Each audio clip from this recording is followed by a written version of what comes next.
everybody. Welcome back to Crime Weekly. I'm Stephanie Harlow. And I'm Derek Levasseur. So today we're diving into part 2 of the Tamla Horsford case. And Derek and I talked about this a little bit on Crime Weekly News, and we've talked about it a little bit over the past week. Yeah. Great response to the first part. Crazy. Blew up. It went crazy. Appreciate you guys being here. It's such an important case. And like I said, I think that a lot of people saw it kind of come and then go, and they didn't look deeper into it. I was one of those people, I'm sad to say. I'm so glad that I'm looking deeper into it now because there is so much there. And we're going to talk about it today. Yeah, people have been weighing in in the comments, on the social media posts. And also it seems, and I guess I'm just old, but what I'm seeing a lot in the comments, the reason that the video did so well, at least on YouTube, audio is different. And you may be familiar with this, but people are hyping it. You know what that is? I see hyping things, but I don't know what it means. So essentially, because I saw it and I'm like, what are we doing here? What is this? What's happening? And essentially you Derek's guys— like, why are you hyping me? Yeah, why are you hyping us up? And essentially, if you're watching on YouTube right now, you have the ability to hype the video for free. And by doing so, for smaller creators, which relatively speaking, we're a smaller creator on YouTube, you can hype the video, which allows it to be seen by more people. So if you feel inclined to do so, hype the video. And that's what happened on this last episode, which is why, compared to some of our other recent cases, this one did exponentially better because you guys basically promoted it, and that's what led to more exposure. So thank you for that. Now I know a new thing. Hyping is a thing. Hyping on YouTube. If you're on audio, just leave a review, leave a rating. That's what helps. Or go to YouTube and hype. Yeah, do both. How about that? Can we be greedy and just do both? Yeah. If you will hype us, we shall hype you. We will hype you. Yeah.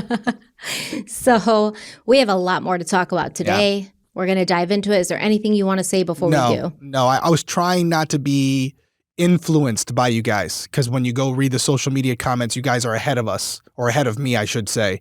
So I try to stay as impartial as I can. I think I did a pretty good job. So I'm right there with you in the story where we last left off. And I know I asked you, all of you, but specifically Derek, like, don't look into this yourself. I didn't. So we can kind of unfold it. He didn't. And I know he didn't because I talked to him about it. So let's just dive right in. Let's go back to the morning of November 4th, 2018, when the body of Tamla Horsford was found face down in the backyard of the home of Jean Myers.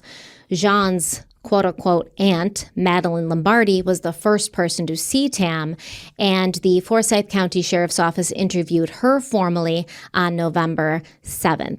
Now, we remember that Bridget Fuller, who I'm glad everybody agrees with me is sketchy and off, because I thought I was kind of being mean. Just because I get impressions of people and I'm like, ugh, I don't really like this person. Not saying she's guilty of anything, but. Well, that's the thing, right? Like, it's one, you can acknowledge that she's off. Yeah. And you're not inferring that she's guilty. Like, two things can be true here where you could agree that her approach and her mannerisms are suspicious as hell, and yet it may be unrelated to what happened to Tamla. So that's where I draw the line as well. Like, you can still feel a certain way about her and not think she's guilty of murder. I don't know where I sit on it right now, but I think anybody with half a brain would acknowledge that her behavior and her response to all of this, minimal, is suspicious. Yeah, and just the way she lives her life, right? Wearing a necklace with Xanax and giving them out like Tic Tacs to everybody. We had multiple people in the comments on YouTube who were like, listen, I have severe anxiety. Yeah. And I'm someone who needs Xanax or something else at the ready. But I'm not walking around with a bunch of pills in my necklace. That's just not standard. Now, it feels very high school to me. Like I'm a girl in high school and I need everybody to know that I have anxiety kind of thing. Can I give my opinion? And again, I have nothing to substantiate this. I'll steal your phrase, allegedly. It seems to me like Bridget felt a little cool, and she might have been the local who had a prescription to Xanax and would give it to her friends when they asked for it when they went out. And, I've been in circles where, especially in like college, where someone might have access to something and that's the person you go to. It seems like in her friend group, it was a known thing that Bridget had access to Xanax, and she embraced that role by carrying it around in the necklace. That's just my opinion. I don't think she was doing that for herself. Like, what kind of necklace is this? I would love to see this. Did it have like an X on it? Like, what are we doing here? It was probably one of those like you see in the movies where it's a cross. I thought you had said it was a cross. I don't. That would be, if it was a cross, Like, you mean like Sarah Michelle Gellar's character in Cruel Intentions, where she kept cocaine in her cross necklace? Yes. So maybe maybe you didn't say it and I was just correlating the two, but I've seen multiple movies where it's like a cross necklace and they open it up. Squid Games had something like that as well, where they had like a necklace. I don't think it was a cross, but it opened up and it had like pills inside of it that, you could sneak into different places. And that would be wild to me. If it was a cross, I'm dead. Oh my God. That's next level. All right. So maybe I was just envisioning that and you didn't actually say it, but that's what it reminds me of, right? That character in Cruel Intentions. She's like some high school girl. She thinks she's so cool. She's so dark and so edgy. And she's like, yeah, I'm just known to have this cocaine cross necklace. I feel like it was probably an inside thing. Is like, did you bring the necklace, Bridget? I feel like it was a thing. But anyways, Bridget Fuller, man, all I'm saying is if I was invited to hang out with Bridget Fuller, I would very quickly and wholeheartedly decline the invitation. Okay, this is a person I would not get along with. She feels uncomfortable around certain people. She feels uncomfortable. She feels uncomfortable. And she's the mother hen, and people only love me because of what I do for them, because I clean up after them. I was on my laptop. I just couldn't even be. I looked at Jose and I was like, take this off my hands, talking about a human person. Get out of here, man. Oh, you're just so elevated. You're so evolved over everybody else. But you're the one with the necklace full of Xanax. So anyways, Bridget Fuller, remember, she told the police that every time Tam went out for a cigarette, someone was with her. They never let her go out alone, even though Jose said that he believed Tam had always gone out to smoke alone and he never saw anyone with her because he just always saw her coming back inside alone.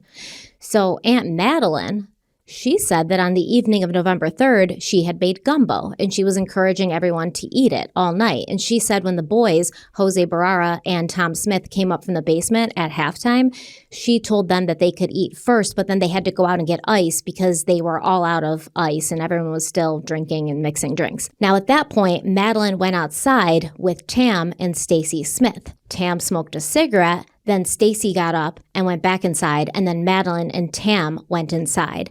Tam then asked Madeline if there was any ice left, and Madeline said she did have some. She had an old-fashioned ice cube tray down in the basement, so she went and got that ice so that Tam could make a drink. Now, the last thing Madeline said to Tam was that she liked her Dalmatian pajamas, and then she went down to the basement where, remember, her bedroom was. Aunt Madeline lives in the basement. So Madeline said that while the guys were gone getting ice, she took a bath, and then she turned on her TV, and she watched it for a little bit until she felt herself getting tired, and then she turned some thunderstorm nature sounds on using her Bose speaker. She said she used the Bose speaker because she could hear people upstairs. They were loud, and she wouldn't be able to go to sleep with all that noise coming from upstairs. Madeline said that after that, she never got up a single time, but she did turn the speaker down sometime in the early morning hours because at that point, she was worried that maybe her Bose speaker might be bothering the people upstairs who were trying to sleep because she had it up so loud. Madeline said she didn't hear a thing all night. At around 8:30 a.m., she started looking at the clock, thinking it was time to get out of bed and get going. But she lingered in bed for about 15 minutes before actually getting up. So that puts Madeline Lombardi getting out of bed around 8:45 a.m. And at that time, she said she started getting things ready with her coffee maker, which was downstairs in the basement.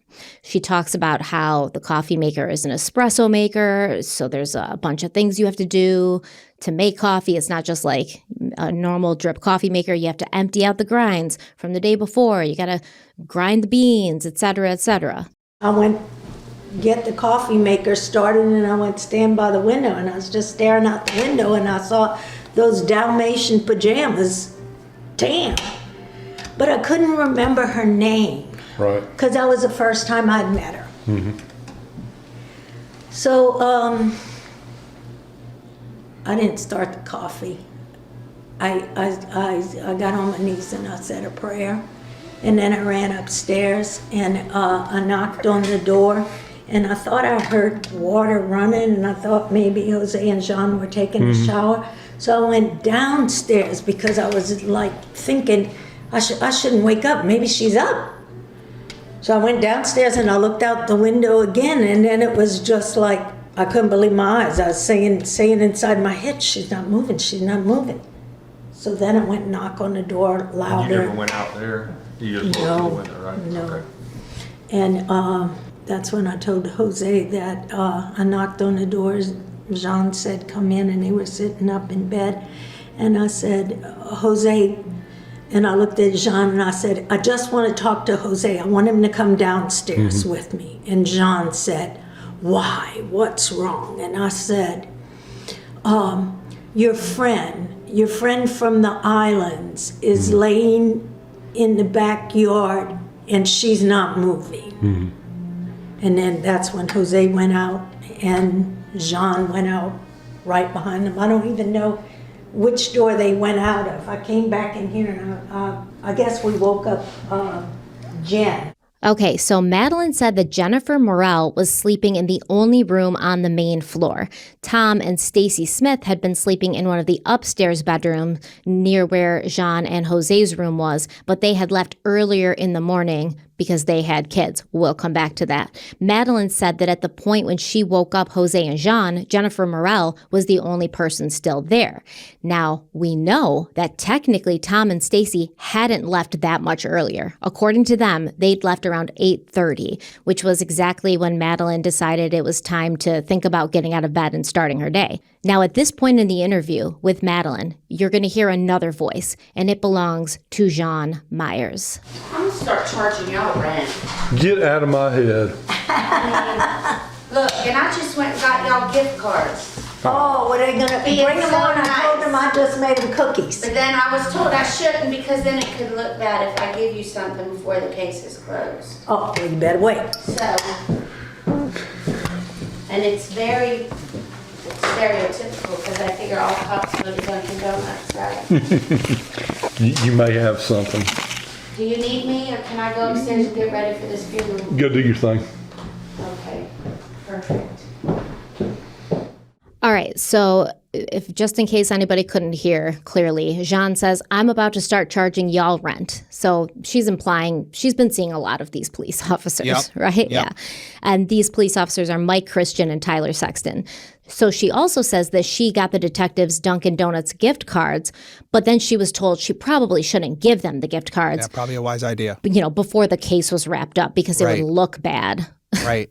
Yeah, I don't like this interaction. It doesn't mean they're guilty of murder, but I just don't like the implication of it, like the idea that, hey, this is already a foregone conclusion that this is going to go nowhere. We're not being looked at as persons of interest. We'll give you some gift cards when you're done concluding that this was a tragic accident. It's almost like an assumption is being made where it may be innocent, but it doesn't look great. And I at least from what so far in the story, it seems like they weren't given any type of gift, which if the police officers had accepted anything, including a gift card, when they're investigating a potential murder, that ethically and morally would have been wrong and also against policy. So I just don't like the interaction. It's just, it leaves a bad taste in my mouth. Yeah, and she just seems very flippant. Laissez-faire about the whole thing, now. When you wrap this up, maybe then you'll get your gift cards. You'll get some Dunkin' Donut gift cards. Cops like donuts. I just don't like, it's not even the gift card, it's more of just like the playful interaction, like the familiarity. Yeah, someone died in your backyard. Yeah, and keep in mind, this is November 7th. Yeah, okay? It's a serious thing. It's very soon. It's not only just 3 days after one of her quote-unquote friends died at her house, but it's also the day of Tam's wake. Yeah, she said, can I go upstairs and get ready for this funeral? Get ready for this funeral. Now, you hear Jean mention at the end, she's like, do you need me or can I go get ready for this funeral? It wasn't the funeral. It was the wake. In reality, the funeral was the following day. And it's just like, she's clicking around in her heels like, do you need me? The familiarity. And I think it was Mike Christian's voice where he's like, get out of my head, woman. It's also the demeanor, right? Like you're getting ready for a wake. It sounds like kind of like a formality, like, I got to go get ready for this wake. I got to go get ready for this funeral. Yeah. I don't know. No somberness. Yeah. Right. Yeah. Like you're about to go to the wake of a woman who died in your home after your party. Right. I don't like it. And you can also hear that Aunt Madeline made the detectives cookies. So these cops are being treated pretty well when they go kryptonite. Yeah. to Jean Myers' home. Now, you want to get off on a crime, just give me some cookies. Now, if the cops are accepting the cookies when they're there, what's that feel like to you? Is that okay, do you think? I just don't like it. Like, I'm not going to sit here and pretend like I'm on this, high horse where I haven't been in situations before where while interviewing someone else there may have offered me a drink or, a cookie. And I not even a cookie. I don't think I've ever Like been a muffin offered cookies, but something Yeah. where maybe more than likely I declined, but I don't want to get called out by a former guy who's watching this going, yeah, remember that time we accepted sandwiches? Listen, if I'm trying to calm these people down and build a rapport with them where they open up to me as a tactic, I may say, sure, let's have some cheese and crackers on These the are table, the best whatever. cookies I've ever had. Yeah, these Aunt are great. Madeline. You get them to open up to you where they feel like your friend. It could be a tactic. So I'm not going to sit here and pretend like I'm above them, but I just don't love the demeanor of it. It doesn't sound like they're investigating a potential murder. That's what I don't like about it. So after this, you're going to start hearing some sort of classical music being like blasted in the background. I don't know what the classical music is from, but if you asked me and I had to guess, I'm pretty sure it's Jean playing this music while she's getting ready, even though she knows there's 2 detectives in her home Conducting an investigation. conducting an official on-the-record interview of her fake aunt. Can I also put one more thing out there? And we talk about this in all these cases. As investigators, when we go into a crime scene like this, you start with worst case scenario. It's always easy to dial back the investigation if evidence presents itself that would dictate that being a necessity. But you go in there treating the crime scene and everyone involved as if this was a murder. That's the top level. And then if it doesn't appear to be that, you can reel it in and go the direction you have to go. But you can't treat it as an accident and then decide halfway through, this might be a murder. Because now it's too late. Mm-hmm. Especially from a crime scene perspective. So I just don't like that this is this early in the investigation and there doesn't appear to be more of a seriousness, at least on behalf of the investigators, Yes. as far as their approach. Almost to set the tone, like, okay, you guys are treating this like a joke. This is no joke. We need you to know that a woman's life is gone. Yep. And we're here to figure out why. We're not here to eat your cookies and have playful banter with you. You guys at minimum are all persons of interest right now. And we want that tone set. That at minimum, you guys drop the ball here. You're drinking, partying, doing stupid shit, and someone is dead. Not a laughing matter. Exactly. So Aunt Madeline, she went on to say that Tam didn't seem really all that drunk or intoxicated on the night of the 3rd. She said Tam and another woman were actually having a really lucid discussion about how they were both from Florida and they've never changed their Florida's driver's licenses because they both love Disney World so much, and having a Florida ID gets them a discount when they bring their families to Disney World. And if you know how much it is to bring a family, especially a large family like Tam's, to Disney World, you would absolutely support that decision. I would do the same.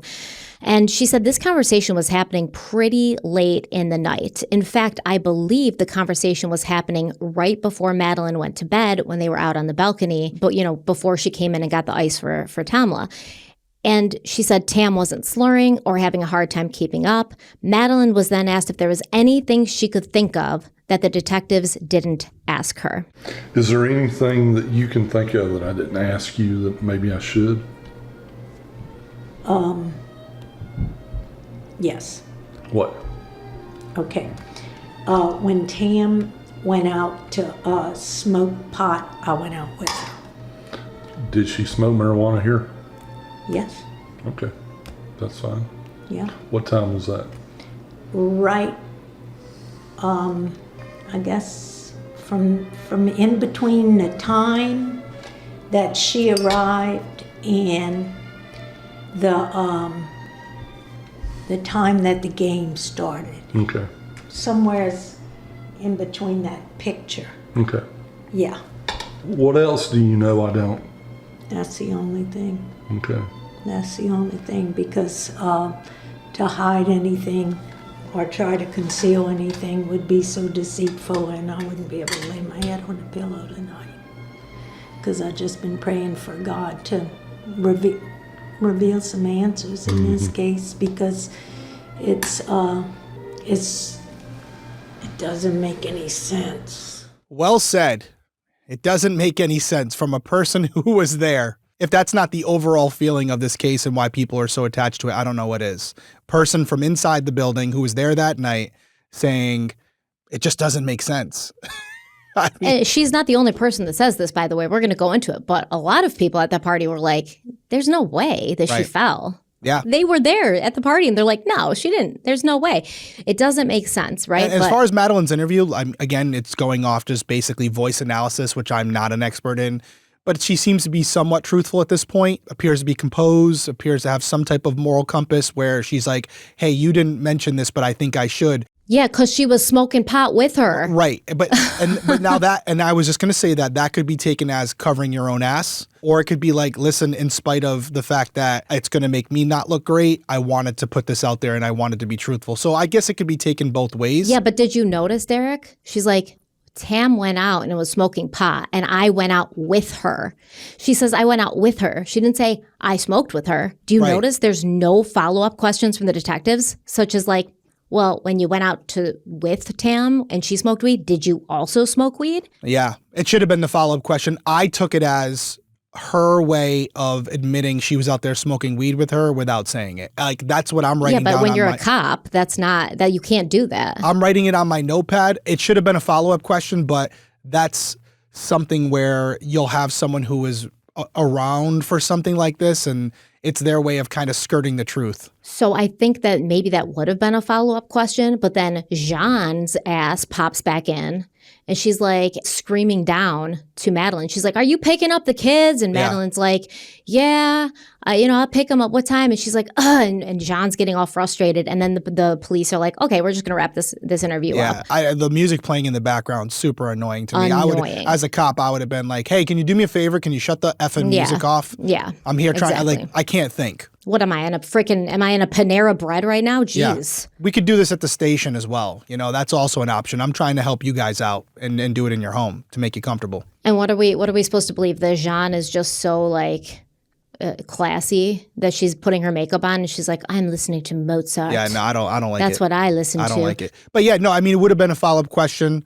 It sounded, I read between the lines where she's admitting I was smoking weed with her out on the porch. But yeah, you could have confirmed it by saying this is what happened. Maybe she's using those words specifically to try to give herself an out. Yeah, and first of all, another follow-up question would have been to clarify the timeline, which they didn't do because maybe Aunt Madeline sounds like she's being genuine to you, but her timeline at this point is completely off because remember, Madeline said Tam was smoking pot sometime after she got there and before the game started.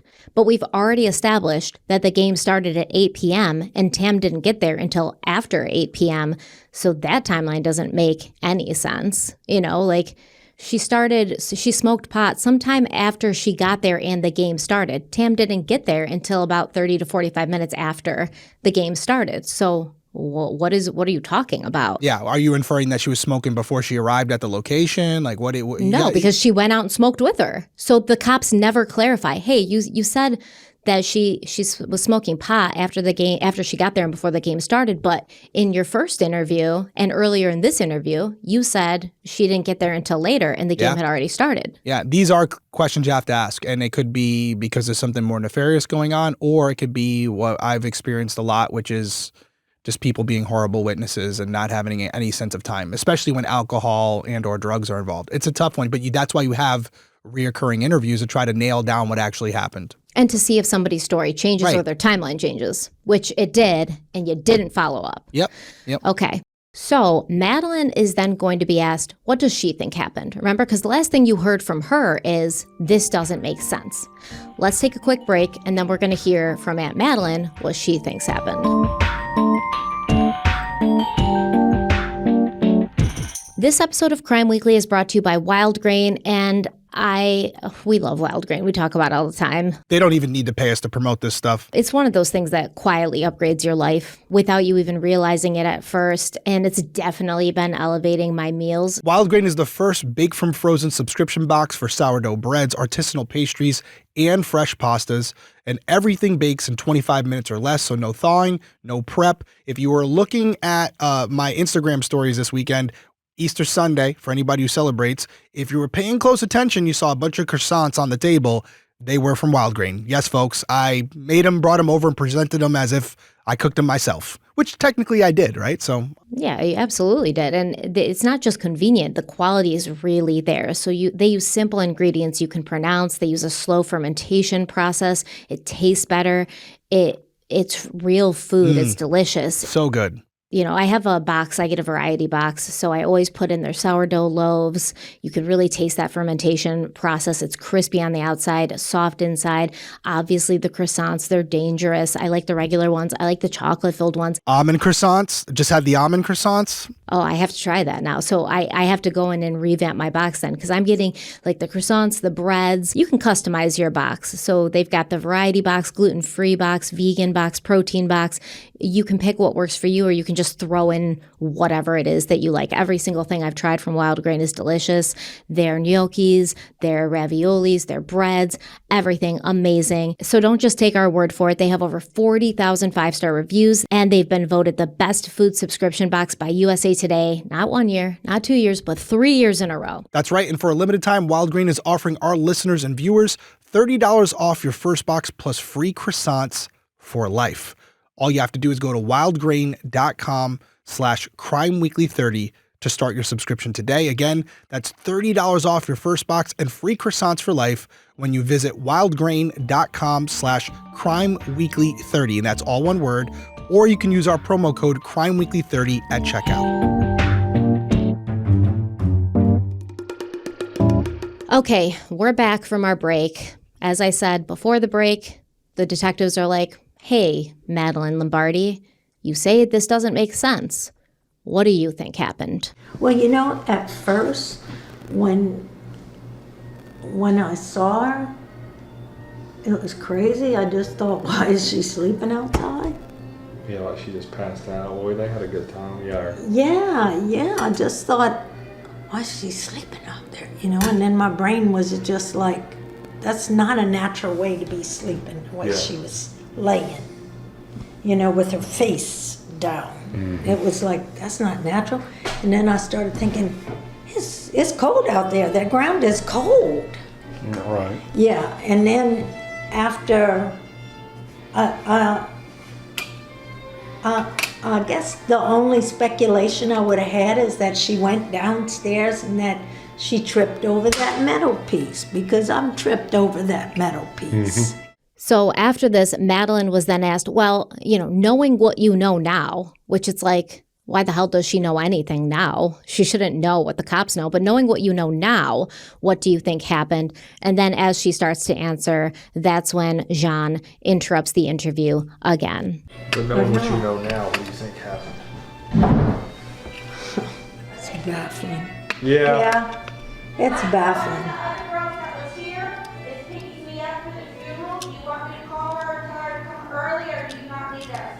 If you can. Yeah, if she can. So you heard Madeline say, or try to say before Jean just starts rudely yelling, like, are the cops still here? Yeah, bitch, they are, man. You were just here 5 minutes ago. But anyways, Madeline says, it's baffling. It's baffling. Yeah. So the police never return to Madeline to let her finish her answer to that question. Jean keeps talking, and eventually you hear one of the detectives say, we're ending the interview, which they're probably overstimulated by these people by now. All right, so I want to go back to something we talked about last week, which was Bridget Fuller's claim that when Tam was walking her out to leave, Tam had mentioned also wanting to leave. Now, Bridget is not the only person who talked about this, because both Tom and Stacy Smith also mentioned this in their interviews with the Forsyth County Sheriff's Office. Tom Smith was asked about how everyone was getting along at the party, and he said there were no signs of friction. He said Tam was not that kind of person. She was nice to everyone. Tom said he and Stacy had known Tam and her husband for about 4 years. Their boys played basketball and football together, and one of Tom and Stacy's sons were pretty close friends with Tam's oldest son. So out of all the people there that day, I would say that probably Tom and Stacy Smith knew Tam the best and the longest. So Tom said that within the last year, Tam and Stacy had gotten a lot closer, and he always knew Tam as a sweet person who was going to tell you the truth, whether you liked it or not, and she would do anything for anybody. Tom also said that when he and Stacy left, he was happy to see that Tam's car was still in the driveway, and he was happy because, quote, we had talked about her driving or not driving the night before, and I had mentioned to Tam that she should stay, sleep it off, and go back the next morning. End quote. Tom's wife, Stacy, said something similar in her Forsyth County Sheriff's Office interview. Remember, Stacy Smith had known Tam longer than anyone else at that party. She was also responsible for helping to plan the party and deciding who was going to be invited. And she was also the one hitting Bridget Fuller up for Xanax the day that Tam was found dead. Tam is kind of like the weekend before. She had been in my house and she had had wine. And I told her not to drive. And I mean, I don't know what else you can do. And Sure. she shouldn't have drove home, and she did. Right. Yeah. And so I was very adamant about her not driving home. And so Tom had told her, you know, no, do not drive. So when I got up the next morning, I was so proud of her because I saw her phone and I saw her stuff there because I was terrified that she would drive. I saw Tam's stuff sitting there, her bag and her phone, and I was so proud that she stayed. And I figured she was sleeping. Didn't even think to look in the room, and I didn't. Right. And I kicked myself for that. For a lot of it, I kicked myself for not going out with her, and I don't know, it just breaks my heart. And then we left and got home, and I got in the shower, and my husband called to answer the phone because Jean called, and he just looked at me and said, we gotta go back, and he wouldn't tell me. He said, Tam's hurt. Yeah. And then I came back, and it's been a whole hot mess since. I don't understand any of it. I don't understand how it happened. I don't understand how, I don't get it at all. I don't get how you fall off of a deck. I don't understand, I've looked and been on that deck a million times. I've looked and I've tried and I don't understand. I don't understand. I thought maybe if she got sick or something and was vomiting and maybe she was leaning over, or maybe that's how she did it. I seriously don't get it. Well, I don't understand any of it. And I'll tell you, we don't either. I wish somebody had a camera or some just what we were hoping so that for. we know. But I mean, how does stuff like this happen? This is Just freak things happen. I mean, like you said, if she leaned over and was trying to throw up or thought she was going to throw up, maybe she sat up on the rail and was smoking, or just who knows. I mean, she wasn't depending on acting. how out of it she was. She wasn't acting sick. She Right. wasn't. I mean, you hear her laughing. I mean, she was just not acting out of the norm. Yeah. I mean, and all she would always tell us, I can handle my alcohol. And I'm like, well, you can handle it so much better than me because this girl's got to get up in the morning. right. And, we had to actually get up. I mean, I'm just I don't understand. I don't. Well, I don't that's get why it. we're going back and interviewing everybody just to Absolutely. make sure we understand completely. But we may not ever know exactly what happened. But everything points that she went over that rail. How that happened is the confusion. And I know we had the gas tank because we tried to light the fire pit that night. Right. And we couldn't figure it out. And I'm not sure. I don't get it. Because, Jose said maybe she stood on that for some reason, or I think we've just all racked our brains and just trying to figure out how this can happen to our friend. And now it's all of us are no parties. We're not, no, nope. I guess we're gonna all have to sleep in a pallet if we ever do it. Go hang out again. She wasn't acting sad or No. angry or. No. I don't know. I just don't understand. I don't understand how this happened at a sleepover. I get how you go to a restaurant, people have drinks, and then if they drive irresponsible, I get how bad things happen like that, but I don't get. Yeah, y'all are being responsible We were and trying, everything. and that was the goal of the whole Right, thing, right. was everybody's going to be responsible and have fun and just and just be girls, and that's what we wanted to do, was be Yeah. silly and laugh and dance, and we did. I wish I would have went out there with her and not let her go out there by herself. But I honestly did not know that she was that bad off. I didn't know that I knew she had drank, but I wasn't keeping up Sure. with it. And So she had actually said, you heard her say something about going outside right before y'all went to bed? yeah, she told me she was going outside to smoke before she went to bed. Okay. And I said, okay, we'll go outside to smoke and go to bed. I'm not a smoker. Yeah. I'm like this anti-smoker, actually. And so she came up and, she came up and hugged me and told me she was going to smoke. And that's the last time I saw her. Sometimes just things happen. There's just no explanation for it. I just But you don't can't get blame it. yourself. It's hard. All right, so a couple things. I'll make it short that stand out to me here first, and I'm going to be really focusing on the investigators because that's why I'm here. I was right? hoping so, yeah. That's why I'm here. And this is not what you're supposed to do. Very Now, simple. I know, right? You're going over theories with a potential suspect. I don't understand it. I'm shaking my head as I'm watching it, and I don't like it. And I think in hindsight, if these guys are on the up and up, they would do that over again, because putting out there what you believe happened, that this was some freak accident, you're giving them outs, you're giving them ammunition to use as part of a collaborative effort to hide something that may be more than just a tragic accident. So that's number one. But And also he's saying, like, you can't blame yourself, like he's like comforting her. What the hell is this? I don't mind the comforting as much. I hate the discussion of potential theories with people who are witnesses at minimum. I hate that, because now, again, at minimum, you're influencing what they may remember. That's not what you're supposed to do. Tell me what you know, not what you believe. That's the number one. How often do I say that to you, right? And they're like, we may never know. We may never know. And you're also telling them where you are. It's your job to find out. Yeah. There is a responsibility as the interviewer, as the interrogator, as the investigator, however you want to put it, to create a level of uneasiness where the person you're speaking with doesn't know what you know, right? So as they're sitting there, if they have more to hide, they're consciously wondering, how much does he know? Right? Does he already know what happened? Are they onto us?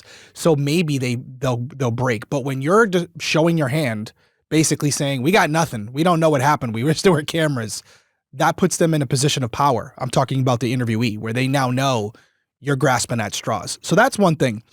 Another thing that I want to address, and we're going to get to it in the end of the series, but as far as potential theories, as we start to kind of break them down and the potential that's what occurred. When we're talking about a freak accident, it's still on the table, of course. But when we think about what could have caused her to go over, for me at this point, unless you throw a curveball at me and tell me that there was vomit underneath her body, I've kind of ruled out the possibility that this was due to her throwing up over the railing, because due to anecdotal experience, I think every one of us out there has experienced this once in their life. When you're going to throw up and it comes on out of nowhere unexpectedly, if you're going to assume that she ran over to the railing because she had to throw up and the momentum carried her over the railing, sure, you're going to find vomit on the ground somewhere out in that yard. That's basically, as soon as she's running to the railing, she's almost throwing up as she's running to the railing or leaning over it.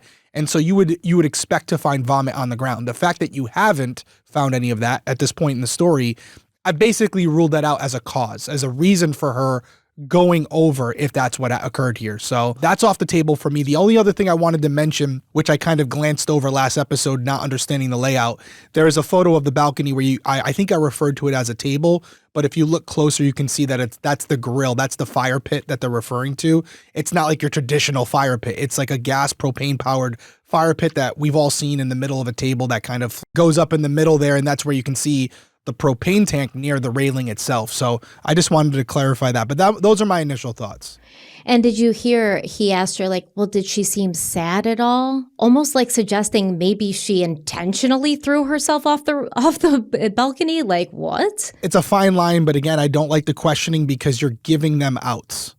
If they're trying to figure out a way to get you off the scent, you're giving them options, which I don't love. At this point, it should be more about gathering information, not providing it. But it's almost like, oh, he said at one point, it was just a freak accident. You can't blame yourself. But then he's I don't also like asking questions to make it seem like, well, maybe she did this to herself. What, did she seem sad? Would you say it's fair to make the observation that early on, initially, during these first interviews, the Forsyth County Sheriff's Office was not actually treating these partygoers as if they were potential suspects or persons of interest. I'll take it a step further. They didn't treat this as a potential homicide, period. They were treating it as a freak accident. Which it might not be, but as you have said multiple times, you can't go into a crime scene or an investigation already ruling out something until you've investigated. It is very possible to treat it as a homicide and gear it down, transition to an accident. It is impossible to start off as an accident and then transition to a homicide. You can try it, but I can guarantee you the investigation is going to be flawed. And probably if it goes to trial, you got no shot because you didn't treat it like it should have been at first. So yes, looking at what we've looked at so far and just listening to these interviews, you can tell that the perspective of these detectives going in, their initial thought was, oh man, tragic accident. These poor people had to witness this. How terrible for them. And there's another option, right? Maybe not a tragic accident that no one saw and everyone's confused, maybe not an intentional murder, but maybe an accident that more than one person at that party witnessed and they freaked out and tried to cover it up. Right. We've heard multiple mentions of Tam wanting to leave, right? Mm-hmm. How often have you or I or anybody else been in a situation where a friend or family member has had too much to drink and they want to go drive home or they want to go somewhere where it's not good for them and you're almost getting in a physical altercation with them to prevent them from leaving? Yeah, like right? hiding their keys. Yeah, all these different things. We've all been there. Don't act like you haven't. We've all been there.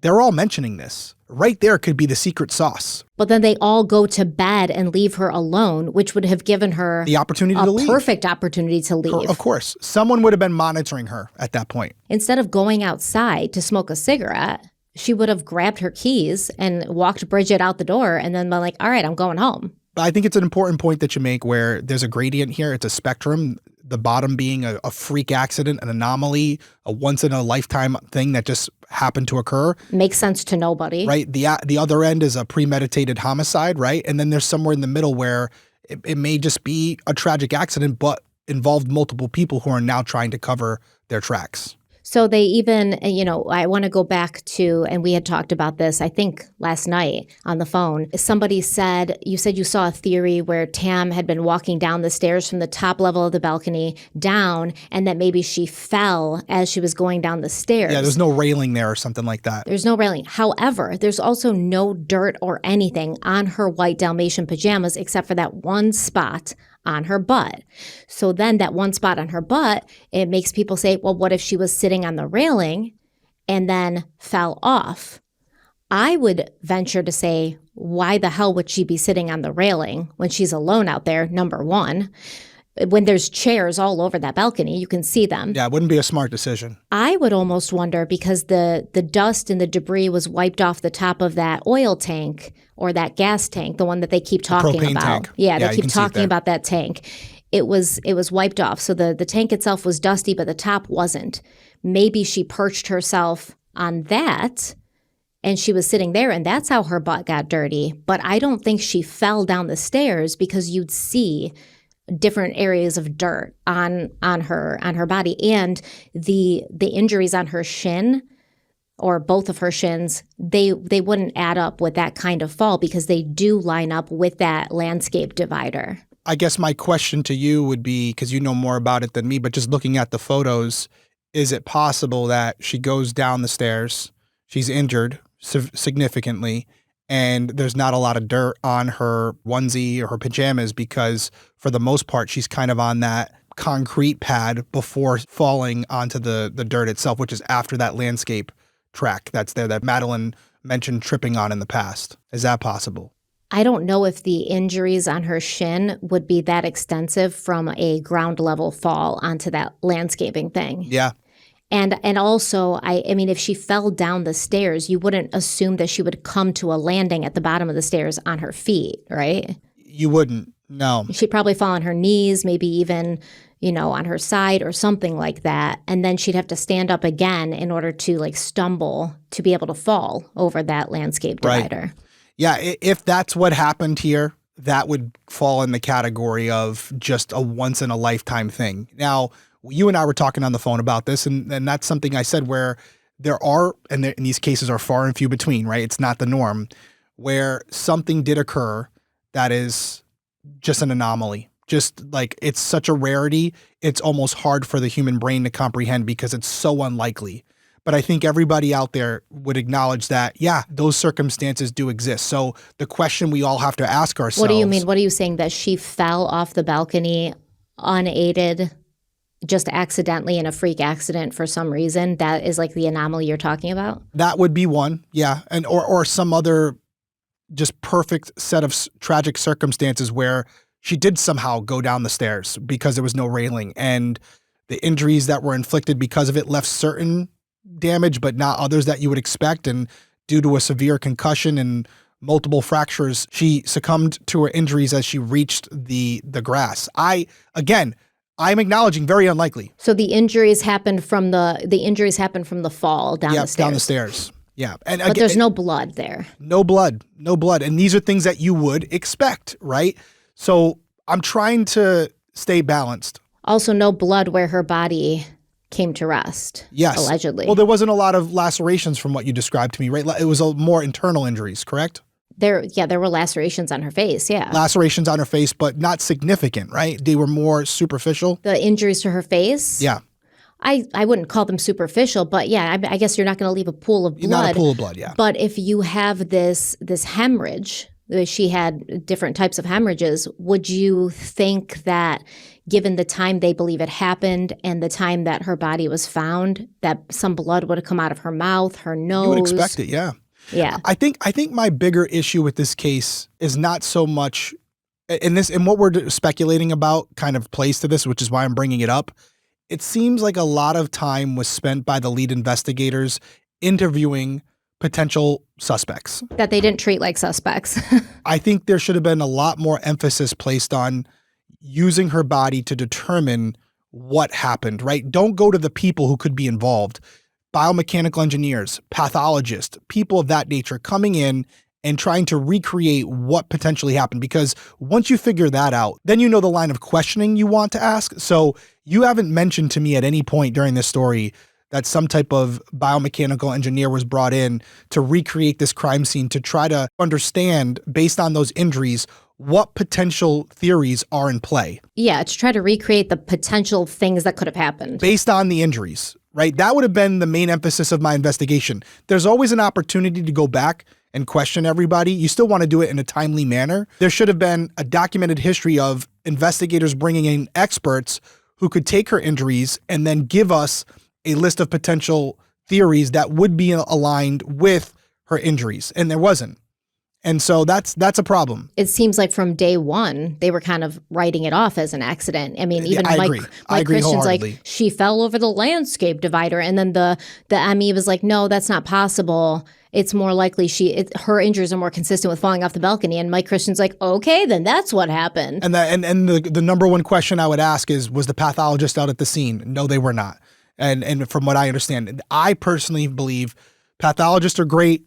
You need a biomechanical engineer. I think there was somebody from the ME's office there, but not the person who did the autopsy, because Mike Christian had to explain to them like how high the balcony was and this and that, yeah. I know I'm going to say it a million times. Biomechanical engineer all day long to tell, based on the body, how it works, how the hinge points are, where she was found, what's around the area, what potential theories are we looking at? What are physically possible, right? Not speculation, not conjecture. What theories are actually possible based on how the body moves? Simple. It sounds like common sense, but bring someone in. Let them tell you, yep, based on her injuries, based on how she was laying, this theory's possible, that theory's possible, this one's possible. That wasn't done. Okay, so we heard from Stacy Smith. She seems very broken up about this. She, like Aunt Madeline, she's like, how could this have happened? I don't understand. It doesn't make sense. And this is also the same interview where Stacy admitted to having a puff of Tam's weed, even though, remember, I'm so against smoking. I'm Miss Non-Smoker. You know, she's very much like Bridget, like, I would never drink. I would never act like a fool. And Stacy said that Marcy and Aunt Madeline may have also smoked the weed because they were out on the balcony with Tam for a long time while she was smoking. Now, this is interesting because earlier, Madeline said that it was Stacy who was out on the balcony with them. And Stacy's like, well, I was out there for a minute, but Marcy was also out there. And it's just everybody's kind of trying to like act like they're, Mother Teresa's in this.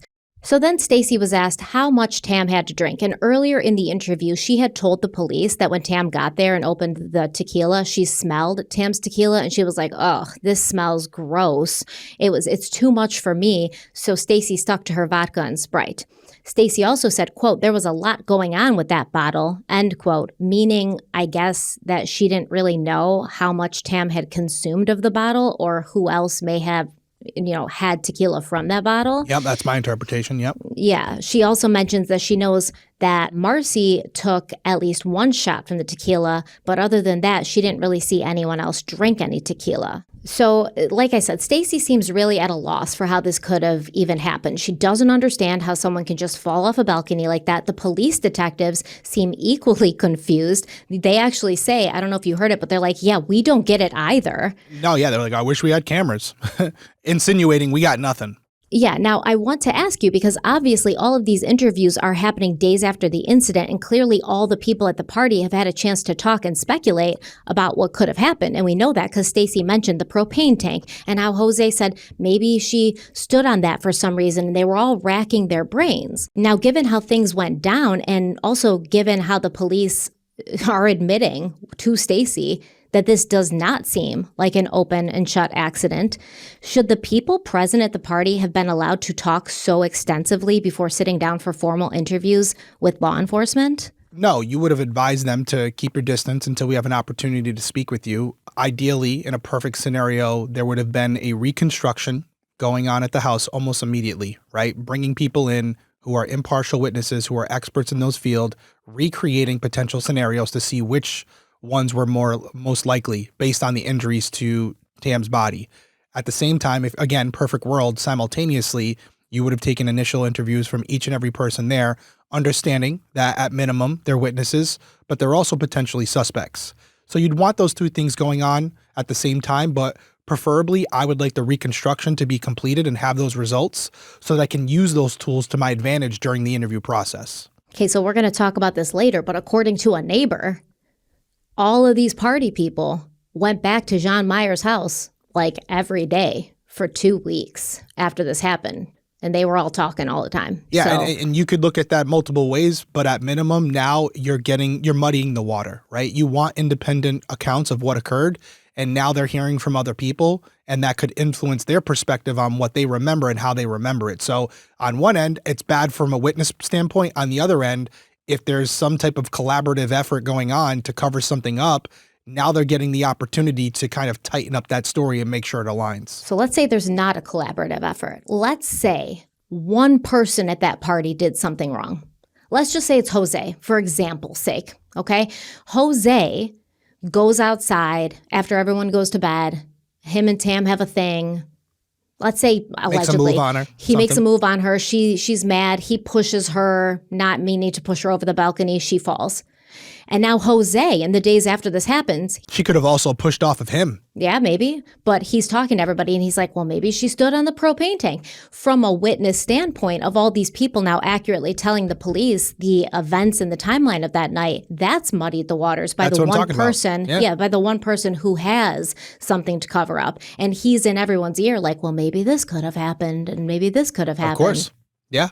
So that's interesting. Shout out to the traitors. That's kind of the same thing, right? Where you have traitors there they're basically the murderers, right? Amongst the faithful, and they're spreading stories and rumors. And all of a sudden the faithful are regurgitating those stories, believing that it's something they heard or saw at the round table. Again, if you're not watching the traitors, you have no clue what I'm talking about, but it's the same thing. It's the same thing where you're right. They can poison the well. And now these other witnesses are relaying this information to law enforcement as if it's from their perspective. As if it's from their perspective, but it's not. Yeah, And they don't I even completely know agree. that it's not. Completely agree. Yep, absolutely. And maybe that's where some of that confusion comes in, right? So in her interview with the Georgia Bureau of Investigations, so this is after the Forsyth County Sheriff's Office have closed out their whole investigation, and then, GBI takes over when everyone's like, this needs to be reopened. So this is her interview with the GBI. John Myers also said that Tamla wanted to leave the night of the 3rd. She said that when everyone started getting ready to go to bed, Tamla said she was going to go home, that she felt okay and she was okay to drive, right? And John told Tam, hey, you might feel like you're okay, but you're not. You wouldn't pass a sobriety test. None of us would. You know, they're all convincing her to stay. And John said that Tom and Stacy, who were close to Tam, convinced her to stay and not drive home, which we've heard pretty much the same thing from Tom and Stacy. However, I do want to take a closer look at the timeline in question, because there's some things that don't add up, and there's some things that were said in initial interviews that came out in further interviews and then interviews with the GBI that don't align with what was said in the initial interviews. So we're going to do that, but let's take a quick break. This episode is brought to you by IQBAR, our exclusive snack and hydration sponsor. IQBAR protein bars, IQ Mix hydration mixes, and IQ Joe mushroom coffees are the delicious low-sugar brain and body fuel you need to win your day. Yeah, and I feel like there are two types of people, right? The ones who have their day perfectly planned out, and then the rest of us. Even if I try to plan my day out, it never works. And every day is chaotic. And on those chaotic days, which is every day, if I don't have something easy on hand, which I don't because I didn't plan it, I end up making terrible food decisions. And that's why we love IQBAR. It's just simple. You grab it and you're good. Yeah, and if you're new to it, the Ultimate Sampler Pack is probably the easiest way to get started. You're going to get everything. You get 9 IQ bars, 8 IQ Mix hydration sticks, and 4 IQ Joe sticks, so you're not committing to one thing without knowing what you like. And everything they make is clean label certified and completely free from gluten, dairy, soy, GMOs, and artificial ingredients. So the plant protein bars are my go-to. It kind of sounds like it would be gross, right? You're like, plant protein bars. They are not, okay? They're not gross. So not only are they good for you, they got plenty of plant protein, tons of fiber, no added sugar, but they taste so good and the texture is good. I'm a big texture person. If the texture's off, it doesn't matter if it tastes good. But these are delicious. I love the mint chocolate chip bars. At first, I thought it was like a seasonal thing that they were just doing in like the wintertime, but they've kept them. Yeah, because they're delicious. Which is awesome. They're delicious. They taste like a Girl Scout cookie. The pomegranate, the blueberry pomegranate IQ mix, which is like electrolytes for your water, super refreshing. With over 20,000 5-star reviews and counting, more people than ever are fueling their busy lifestyles with IQ bars, brain and body boosting bars, hydration mixes, and mushroom coffees. And remember, their ultimate sampler pack includes all 3. So right now, IQ Bar is offering our special podcast listeners 20% off of all IQ Bar products, including the Ultimate Sampler Pack plus free shipping. I highly suggest you take advantage of this. The 20% goes a long way. I use our code when I'm ordering new IQ Bar stuff. Cheat code. So to get your 20% off, text weekly to 64,000. That's weekly to 64,000. Once again, weekly, WEEKLY to 64,000. Message and data rates may apply. See terms for details. Okay, we're back. So let's take a closer look at that timeline in question. And this is the short period between 1:30 a.m. and 1:57 a.m. So we know that Jose told Forsyth County Sheriff's Office deputies that he and Jean went to bed around 1:30 a.m.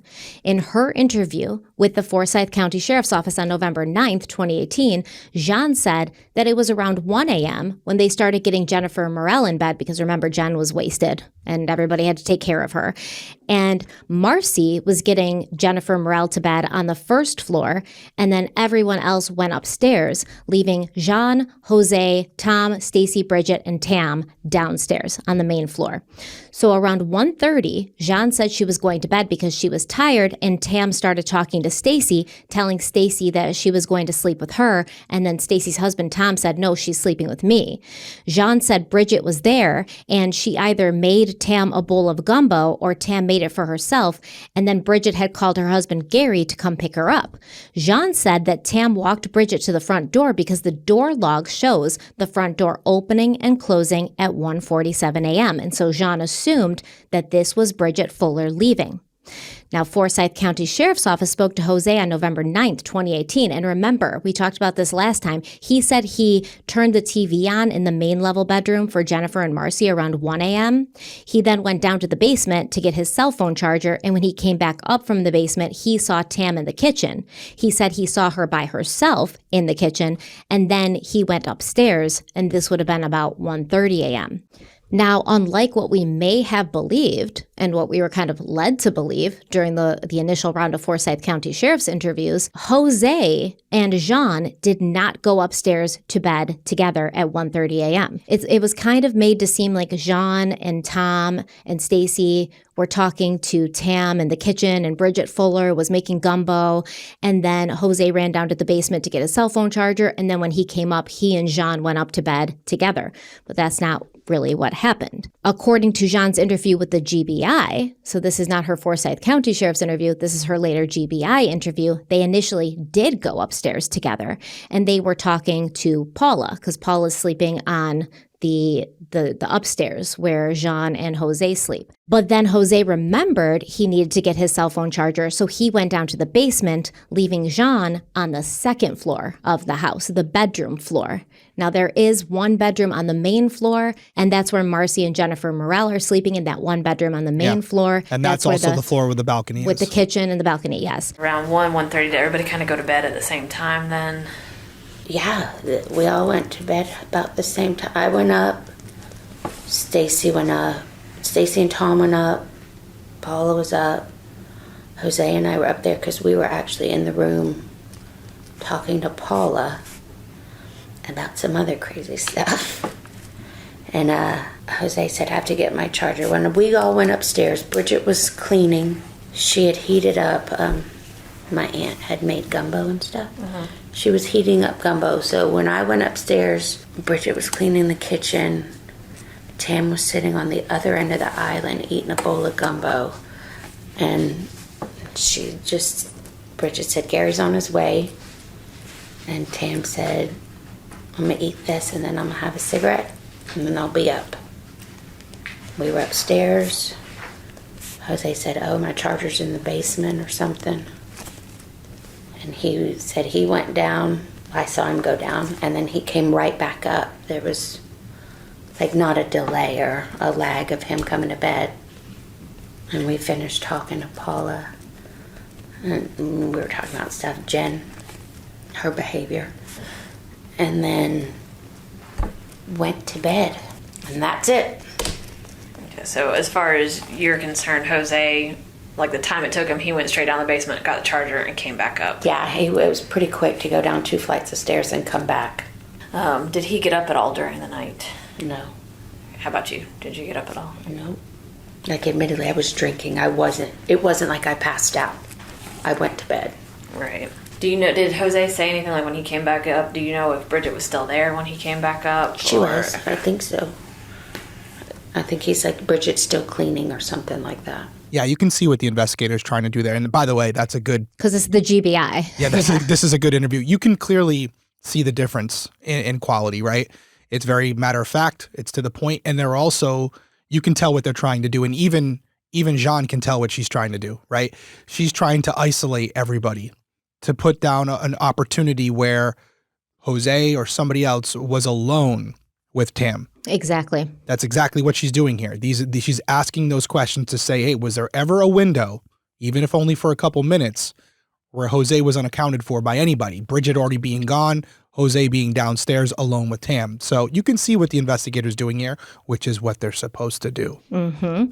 Now, did you hear what Jean said? Because according to Jean, when Jose came back up, he told her that Bridget was still there and she was still cleaning. Yep, which is critical to this case because that would give Jose an alibi, right? He more than likely, if he had went outside with Tam, Bridget is the last person to see Tam alive if Tam is the one that walks Bridget out the door before she leaves. This would align with the timeline of Bridget leaving at 1:47 a.m. and being the last person to see Tam alive if Jose was upstairs and going to bed by Correct. 1:30. Correct. Okay. However, those who have an issue with these contradicting statements point out that Jose never told the Forsyth County Sheriff's Office that he saw Bridget when he came back up from the basement. He said he only saw Tam in the kitchen. And if that's the case, these people say maybe Jose came up from the basement after Bridget had already left, meaning he technically would be the last person to have seen Tam alive. Yeah, pretty important, right? Yeah, so if Tam walks Bridget out, and Bridget left at 1:47 a.m., and she walks Bridget out, and then she goes back in the kitchen, and she's eating her gumbo, right? And then Jose comes up from the basement, suddenly this changes the name of the dynamic. game. Yeah. Yeah, and this would be a simple question to ask Bridget. What would be a simple question how would Bridget know if she left after Jose came back upstairs? But my point being, if Jose went down to the basement, and then on his way back up, he sees Bridget and Tam in the kitchen, and then goes up to the upstairs and says, yeah, Bridget was downstairs. Cleaning still, yeah. Yeah, the interview with Bridget would be, hey, while you were out there with Tam making the gumbo, cleaning up, did Jose come up from the basement and head back upstairs? And if she says, yes, I saw him come up from the basement, he had his charger, and then he went upstairs, that would corroborate his story, especially if Jean tells us he never went back downstairs after that. So if Bridget lays out the timeline that, yes, Jose came up from the basement, I saw him, he had his charger, and then a few moments later, Tam walked me out, then that would corroborate his story. Well, I'm going to look for that in the interviews. Yeah. But it makes sense, right? Yeah, and I will come back to that. But now, if she says, I never saw Jose, Jose got a problem. Yeah, I want to see if the GBI asked Bridget that. That would be interesting. Would seem like a commonsensical question, right? You're trying to verify Jose's story. If he said he saw Bridget and Tam, well, then Bridget and Tam would have saw him. But listen, Jose and Jean went upstairs to bed, and they were talking to Paula. And then that's when Jose was like, oh, shit, I forgot my cell phone charger downstairs. And that's when he goes downstairs. So Bridget could have technically seen Jose go upstairs and not knowing that he had come back down after. Right. Well, yeah, that's what I'm saying. So that would ruin Jose's story because he's saying Bridget was still there.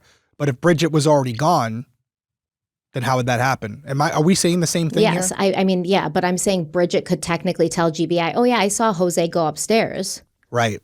But you're saying that would have been the first time? Yeah, it could have been the first time, and then she left, and that's why when Jose came up from the basement and he told Forsyth County Sheriff's Office, I only saw Tam in the kitchen. Yeah, I mean, it would be, this is wishful thinking.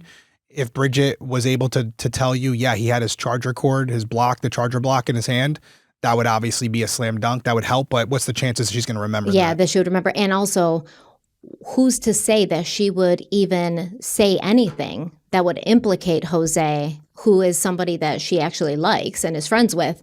Right. If she thinks he's genuinely innocent and she doesn't want to say something that might potentially make him look not innocent because she believes he's innocent and she doesn't really like Tam. Well, let's take it a step further, right? Jean, who is in a relationship with Jose, if you're to believe that Jose is somehow involved, she's saying that Jose came back upstairs and he never left the room. Fast, yes. If Jose had gone back downstairs to put Tam to bed and there was an accident where she doesn't want to go inside, she wants to leave, and Jose's struggling with her, and there's an accident, how do we know Jose didn't confide in Jean and say, oh my God, I'm going to go to jail for this, and now Jean's covering for him?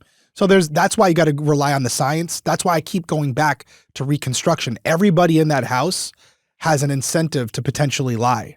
So we can't base anything off we're deducing from this off witness testimony because we're talking to witnesses who could also be suspects. And also Jean might not even know because like she said, well, like I didn't pass out or anything, but I did have stuff to drink. I had some drinks, yeah. Yeah, so you fall asleep when you're drunk. Yeah, are you that going is an to option notice? as well. Yeah, are you going to notice if Jose gets up after that at any point? No, I mean, that's also possible. But it would make more sense to me if we had a crystal ball and we were able to see what happened.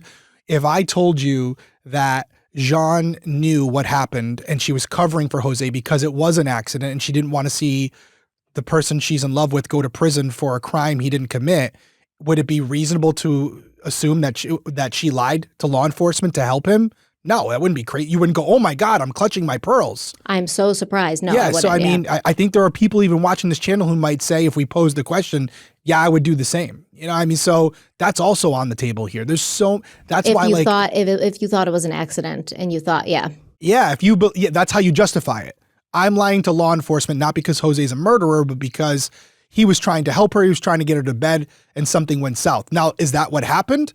No, maybe that's what Jose told her, So there's so many scenarios here, which again is why you got to rely on the science, not the testimony. All right, but let's go back to that very, very slim timeline, okay? Yeah, it's a small window of opportunity. So there's a book by a woman named Michelle Graves. Michelle was Tam's very close friend. Michelle was able to get the entire case file through a FOIA request. And she wrote in her book, Search for the Truth, that the garage door opened and closed multiple times between 1:32 a.m. and 1:40 a.m. And Jean couldn't really account for why this had happened because remember, everyone was going to bed at that time.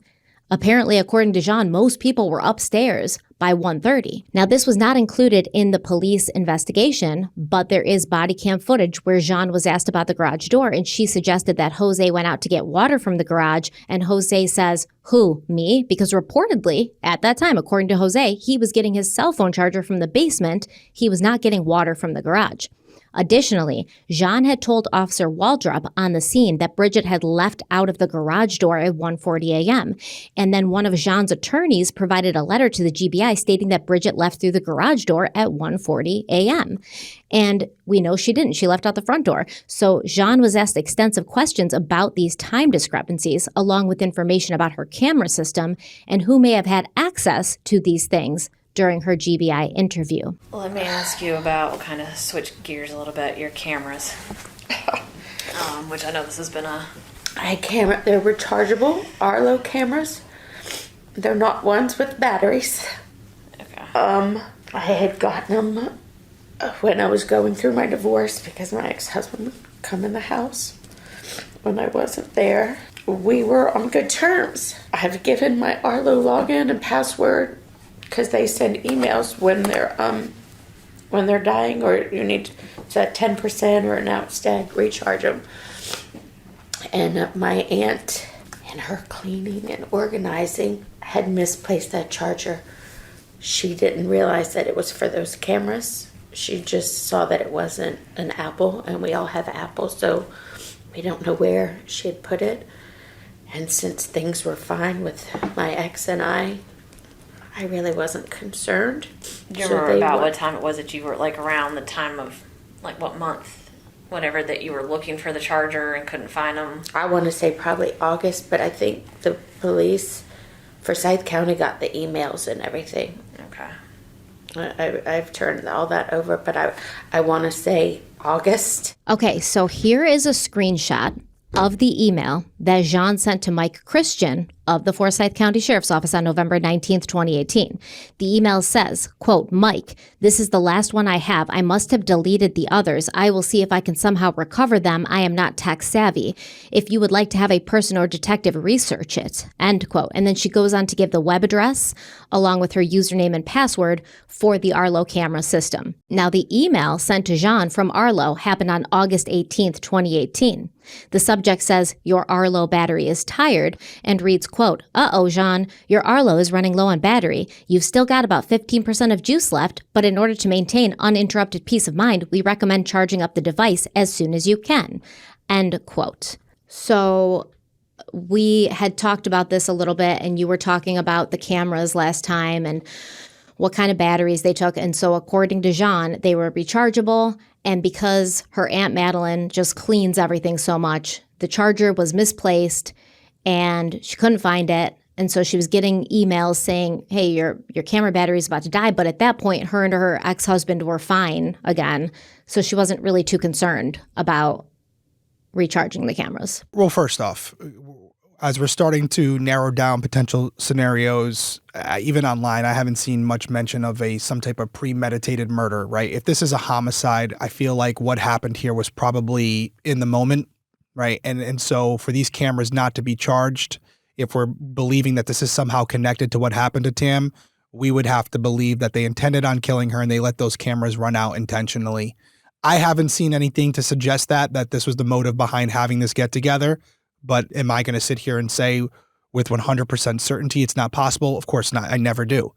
But when it comes to the cameras, it seems like an innocent mistake. And if there's anything that we collectively can take from this, don't buy battery operated cameras. Like I don't care what brand you go with, we have recommendations for what systems we think are the best. We've talked about Simply Safe numerous times on this channel. I'll tell you with my personal security system, without giving you guys too many details, I have a bunch of hardwired cameras. However, there is one specific camera that I got with my set that's battery operated, and I'm very disciplined about charging it because I'm a freak about those things.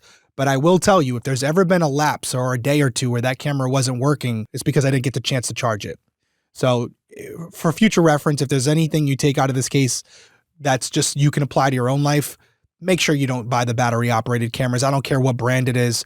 You're going to forget. It's going to create a lapse in the timeline, not what you want in your house. But I guess my question to you would be, Stephanie, do you believe there's more to this? Do you believe that it's too much of a coincidence? I think there is more to this because Jean says, this is the last email I have, and it's from August of 2018. So August, September, about 3 months before. 3 months. Yeah. So the cameras weren't up and running for about, let's just call it 2.5 months if they died after that 15%. Yeah. I looked it up and they said that the Arlo camera system, about 15% battery would get you about 3 to 4 weeks. So that would mean that at some point after that August 18th email, Arlo most likely sent her another email being like, uh-oh, Jean. You're at 5%. You're at 10%. You're at 5%. Uh-oh, Jean. Your cameras are completely down now. You are no longer protected in any way. And Jean is saying, oh, I will see if I can, get other emails. I must have deleted them. I'll see if I can recover them. I guess my question would be, if you know that the cameras are not operating, well, what's even the point in having them? Or did they charge them back up at some point after that August 18th, 2018 email from Arlo? But then they deleted the emails that were saying afterwards, like, uh-oh, Jean, in September, you have 85% battery, or you have, and they just didn't want those emails to be seen by the police. Well, yeah, it's a great question, and one that would be answered very, very easily. It's a cloud-based system. Arlo has the ability to tell you how much battery life is left on the cameras themselves, hence the reason they're able to send those emails. They would also be able to tell you if they were recharged at any point, because once you recharge them, you no longer receive those notifications. So I, again, would not take the word of the people involved. As the investigating agency, I would have gone to Arlo. I would have issued a subpoena, a search warrant by a judge to determine the activity on those cameras, not go off some email provided by persons of interest. So you go to Arlo and you find your answers. Right. So here's the thing. Jean gives the Forsyth County Sheriff's Office, Mike Christian, she gives him her Arlo username and password. Yep. That email that she sent him is included in the case file. As far as I can tell, there's no follow-up with the Forsyth County Sheriff's Office of whether they signed in and actually followed up or just took her word for it. If they didn't sign in, it's, a misstep. An egregious misstep, because you could easily confirm, not by logging in, because I don't know if things can be deleted on that end. I would go directly to Arlo and I would have an administrative subpoena or search warrant issued where Arlo would provide me with any activity on those camera devices for the past 4 months. And we would easily be able to determine within a day or two after getting those results back if those cameras were last charged on the date in question. And probably the GBI wanted to do that, but the fact of the matter is they are investigating this a year and a half later, and as we know from cloud-based systems, that data may have been deleted. It may have been overwritten. I hope that wouldn't be the case. I don't have the answer to that. I would like to think that they would still have it, but you're right. It could be like a 3-month window before that they can no longer retrieve that data. Well, here's some more questions that the GBI had for Jean, which when we're done listening to this, I want you to tell me whether you think the GBI went to Arlo or went to Arlo and were unable to get the data, and that's why they're asking these questions. And all the other times on the door, that was all from the Xfinity security system. Okay, so those are two different systems. Yes, ma'am. That was more to monitor my kids not sneaking out. And all the Xfinity passwords and everything I've turned over also. Because when we tried to call, I'm sure you've seen the first day screenshot of the Times. Yes. The first page in that binder. When we tried to call, like, later that night or the next day, Mike Christian and I had talked about getting lengthy, more in-depth picture of the times everybody left, but I could only pull up 30 a day. Like after 30, I believe was the number, that then you have to go on the site or request it. And so that's why I had given them the password and the login information for that, so they could see exactly, to match up the times, I guess, that the other people said they left. Okay. And I don't know if you'll know the answer to this question, because there's been some discrepancy with the times, and I know the time changed. I know the time changed that night, which makes it even more complicated. Do you know with Xfinity, does that time, did they automatically update that time, or? I don't, because Okay. that's the screenshot from that night, because that shows when she went out, and then that's Bridget leaving, and that's Bridget putting leftovers in the garage fridge. So I don't know. Honestly, I can't answer that. That's fine. Who all had access to your Arlo stuff? Like, who got notifications? Me. Okay. Do you Did want anybody the else email? have access to that? Like, have your passwords and stuff? Okay. No. You mean before all of this? Yes. Yeah, just me. What about the Xfinity door time stuff? You're the only one. Just Okay. me. Was Jose aware of? Did he have access to any of that? Was he able to log on to any of that or check your cameras, anything like that? No. Did he know that your cameras weren't recording at the time? Do you know? You had told him that they weren't. They weren't He had helped me charged. try to turn the house upside down to look for the dang charger. Yeah, so it's clear here they weren't able to go back and obtain documentation from Arlo or Xfinity to confirm any of this. It's too much time has passed, at least what it appears like, because in this interview you would have asked these questions and then you would have provided the documentation to say, hey, Jean, it's interesting that you say this and that your cameras were last charged at this point, because I have data from Arlo saying that your cameras were charged after that day. What do you think about that? Were you aware of that? There would be follow-up questions to try to see if they had an answer for it. So yeah, unfortunate that's the case. But if you will notice, there's a common theme as far as my investigative approach, which is whenever you have witnesses that you're relying on, I try to take it out of their hands and rely on science and technology, because that is impartial, it's unbiased, and it's going to tell me exactly what it can make out of the evidence that I have. When you're relying on people, they have the ability to be deceptive, depending on their intentions, depending on their motives. So unfortunately with Forsyth, they clearly didn't do their job just from an investigative perspective, and GBI is trying to play catch up with half the pieces to the puzzle. That's my assessment up to this point in the story. Okay, so just to clarify, the Arlo camera system was just the cameras. And when she's talking about Xfinity, that's the system that's keeping track of when the doors are opened, closed, etc. They're two separate systems. That would be your magnetic sensors on the doors, windows, glass break sensors, motion sensors, depending on the system they had. Now, it's interesting because the GBI agent is asking Jean, did anybody else have access to your Arlo camera system? Yeah. The ability to delete things. Did Jose? She's specifically asking about Jose. And Jean is saying no. She also says, before this, you mean? Which leads me to kind of believe that maybe he did have access at the point that they're having this interview, or at some time after that, which means he could have had access before. She just isn't going to admit to it.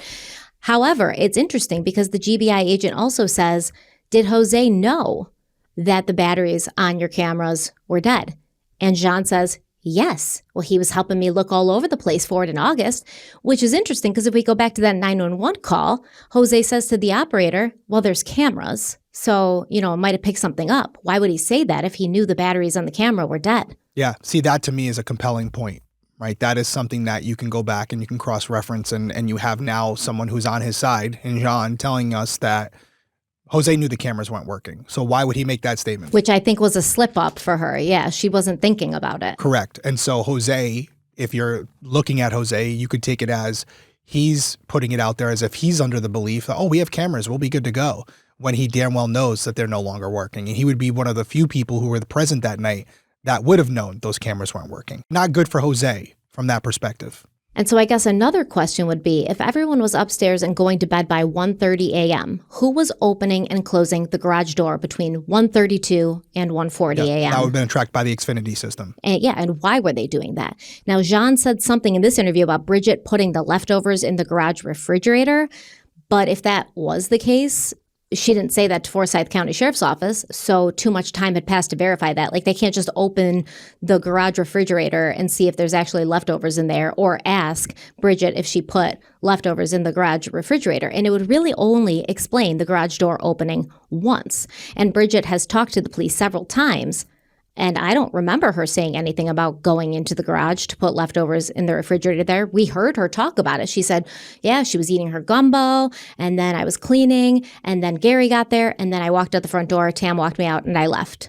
Yeah. So when did you, I feel like that is something that Bridget Fuller would have put in. Like, I was so responsible, such a mother hen. I made sure that the gumbo was wrapped up and put in the refrigerator so it wouldn't go bad, because everybody else was too drunk and acting like a stupid fool to worry about that. And I didn't want that good gumbo to go to waste. That's just who I am. That's just who I am. And just for clarification from not only myself, but anybody listening or watching, when you say garage door, are you referring to the garage doors themselves or the door that leads to the garages? The door that leads from the house into the garage. Okay, that's what I was assuming, but I didn't want to assume anything without getting clarification. Yes. So there's this huge discrepancy of if everyone's tucked away in bed by 1:30 a.m., like Jose said, like Jean said, like Stacy said, like Tom said, who's going in and out of the garage?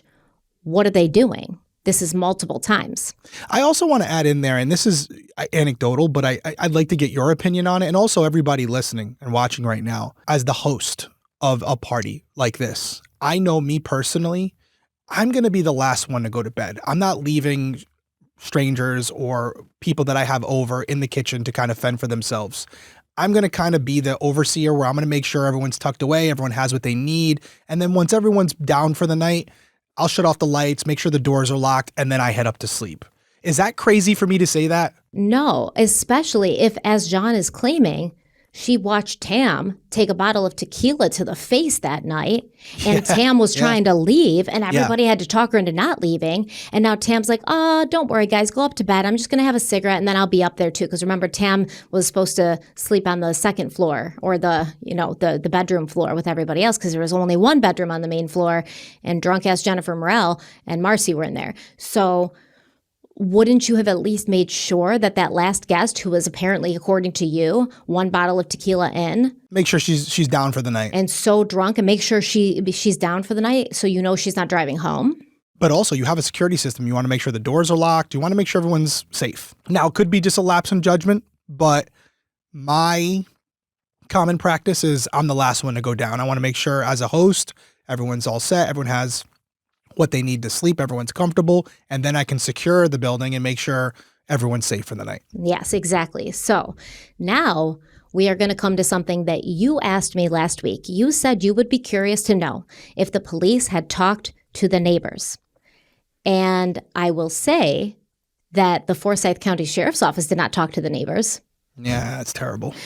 But from this clip of Jean's GBI interview, it seems that the GBI did. Did you ever tell anybody that you had a video of her falling? No. Absolutely not. You didn't tell any of your neighbors that? No. I don't even talk to my neighbors. That's funny. Did you talk to any of your neighbors after this happened? Like, just kind of explain, like, look, I know there was a lot of police Just the activity. one, Elaine and Sean, like if you were facing the house to the left. Because when the news crews came, she was so tired of it that she put her speaker out there and blasted Cardi B so they couldn't air it. And she said, are you and the kids okay? And I'm like, we are. And I know I have said, and I don't know directly to her, but said, I wish the cameras were recording. I wish I would have had video, because then this could all be put to rest. But I've never said that we have video. It doesn't even exist to have.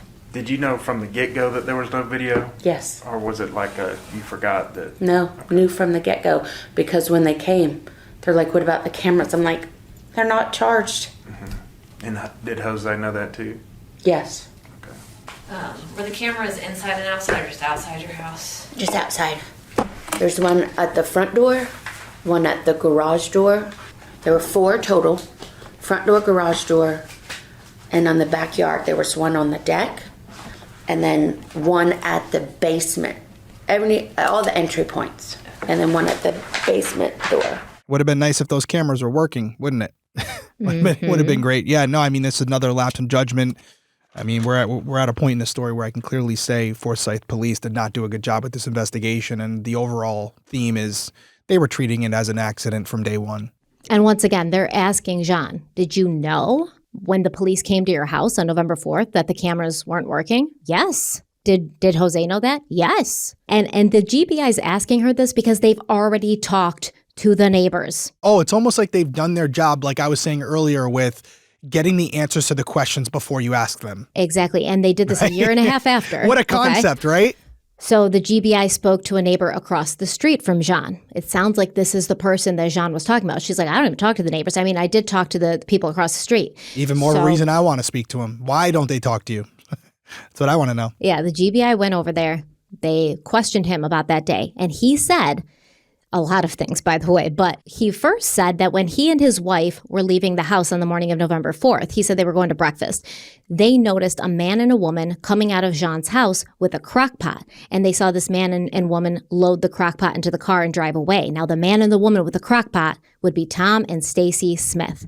Because in their interviews, they say like, yeah, we had the crock pot, we left, we put in the car, we drove away. Now, Tom and Stacy Smith said they left at 8:30. But this neighbor across the street, he says that he and his wife were leaving the house at 9 a.m. And that's when they saw Tom and Stacy with the crock pot. He said later they found out someone had passed away that day, and he was actually talking to his friend in Alabama, and he told the friend that he'd seen someone with a crock pot leaving the house when someone died, and he made a joke about a crock pot killer. He was like, yeah, I mean, I didn't see anything, but I did see, something suspicious. They were leaving the house with the crock pot. And according to what we've heard, she had died the night before. So I was making a joke like, oh, I saw the crockpot killer.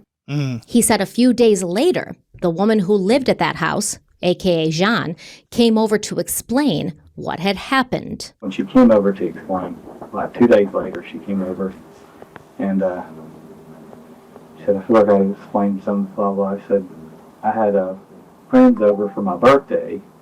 We watched the Alabama LSU football game. We played Cards Against Humanity, and we drank some wine. And we went to bed. And then I woke up the next morning, and one of my best friends had passed away. And we found her out back. The weird thing, and I just simply don't know anything.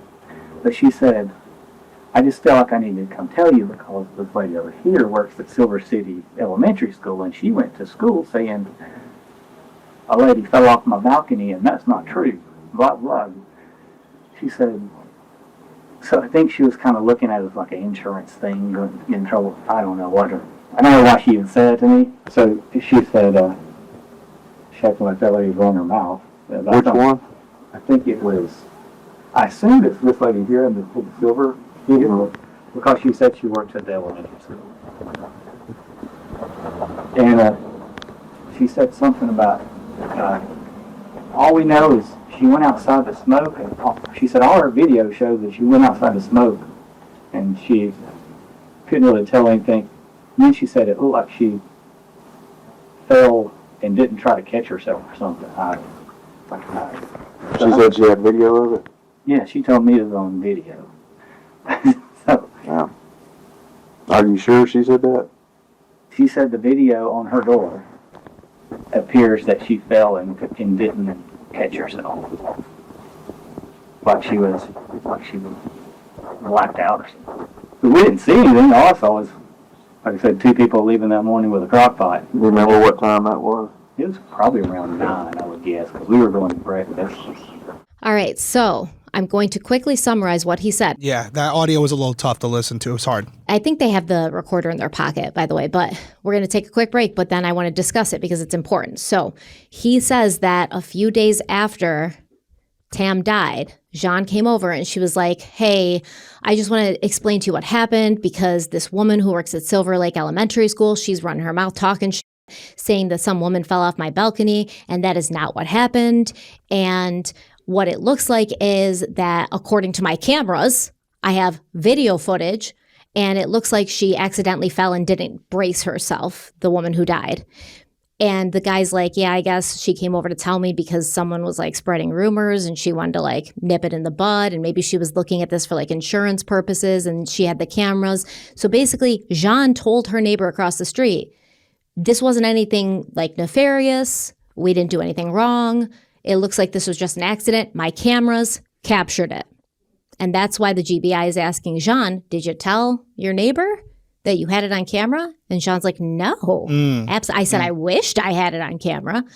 And then they're asking this neighbor, are you sure she said that? He's like, yeah, that's what she said. She said she had it on camera. So let's take a quick break, and then we're going to discuss that. All right, so let me guess, because I know you work out and you care about fitness and stuff. You have a folder of saved workouts on your phone that you fully intended to do and never did. That is true. I'm definitely one of those people that'll be like, I'll start that routine Monday. Usually I just go down there and do whatever my body feels like doing. And that's not the way to do it. That was me for a long time. I had all these random workouts saved, no actual structure, no actual motivation. So I'd either skip workouts entirely or just do whatever felt easy that day, like whatever I was used to doing and knew how to do. And no surprise, I wasn't seeing real progress. And that's why we both have started using the Ladder app. Yes, and it's awesome. It's completely changed how I work out. It's like having a personal trainer without having to coordinate schedules, which is like the hardest part.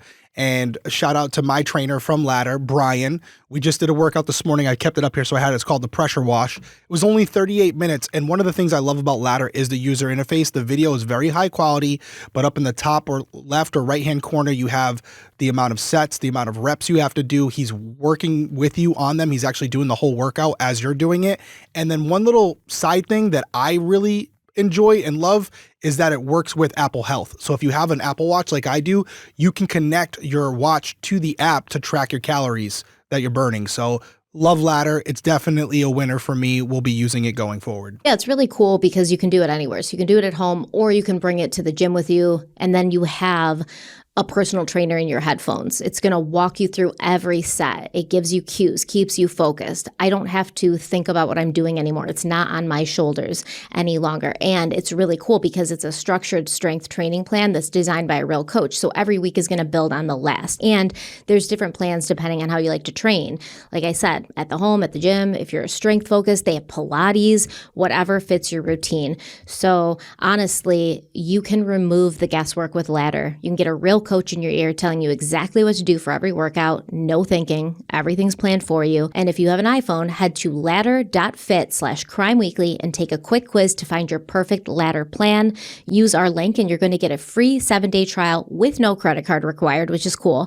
And then you'll get $10 off your first month if you join. Yep, that 7-day trial without a credit card is a great way to try it out without any obligations. And I am going to continue using the app. Brian, I'll see you tomorrow. Okay, so we're back from the break. Now, what do you make of this? Is Jean just telling the neighbor she has it on camera so she doesn't look bad? Did she have it on camera and then she just got rid of it so that the Forsyth County Sheriff's Office and the GBI wouldn't find it? What's going on here? Well, first off, let's start off with whether it's true or not. I absolutely believe that Jean said this to the neighbor. No doubt about it. She absolutely did it. The question is not whether she said it or not, it's why.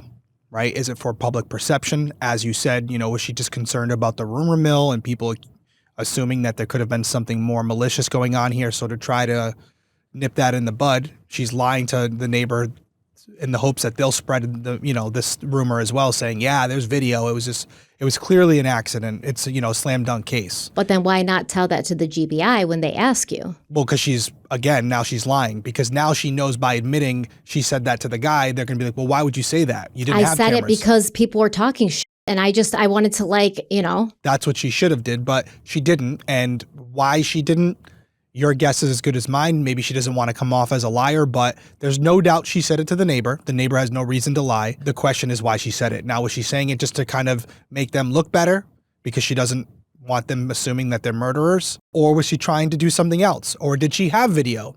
The only thing about her having video, if there were video and they didn't want anybody to know there was video, it's not impossible, but I would highly doubt she would have told a neighbor that there was video, because then that could get back to law enforcement and it makes her look bad, right? Like if there's incriminating video, why would she admit that to anybody? Why wouldn't she go to her grave under the assumption that, yeah, there was no video. Well, there wouldn't be video if she had gone into the system and deleted the video. And then if Forsyth County Sheriff's Office had followed up with the Arlo system and signed in and they were like, oh, hey, this video was deleted. Now Jean can just make up another thing like, it must have accidentally been deleted. I'm not good with technology. She's going to make up things as she goes along, depending on what they find. But she was banking on or hoping that email and her just saying, yeah, the cameras have been dying since August would be enough for the sheriff's office, which as it turns out, it was. Yeah, it was. It shouldn't have been. Like I said, all of this is a lot of speculation. It would have been easily to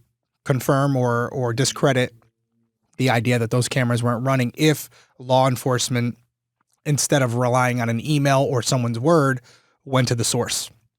And Arlo would have absolutely been able to provide that information. So as far as her saying there was a video, we'll never know. Do I believe she said it? Absolutely. Which it's like, okay, you were either lying then or you're lying now or you're lying both times. Yeah, right? she's screwed either way. But why are you lying? If it was just a simple accident, why lie? Well, I mean, listen, that's a whole different can of worms. They understand at this point that the GBI is looking into this because to them there's something that doesn't smell right. And now they're lying left and right because at minimum they're concerned about what the ramifications could be. I just feel like at that point it's like, sheepishly, yeah, I did say that. Like, yeah, you should have just said it. People were talking and I was worried about my reputation. So yeah, but you still lied. You doubled down, even though the GBI probably talked to your neighbors, which is why they're asking you this question. Correct. Yeah. It doesn't make any sense. Okay. So the GBI also talked to another neighbor of Jean's. Her name's Mary. Now, the audio quality of this interview is very bad. Once again, compared to the last one. Yeah, it sounds like they have it in their pocket maybe. It's happening outside. There's birds cawing. There's dogs barking.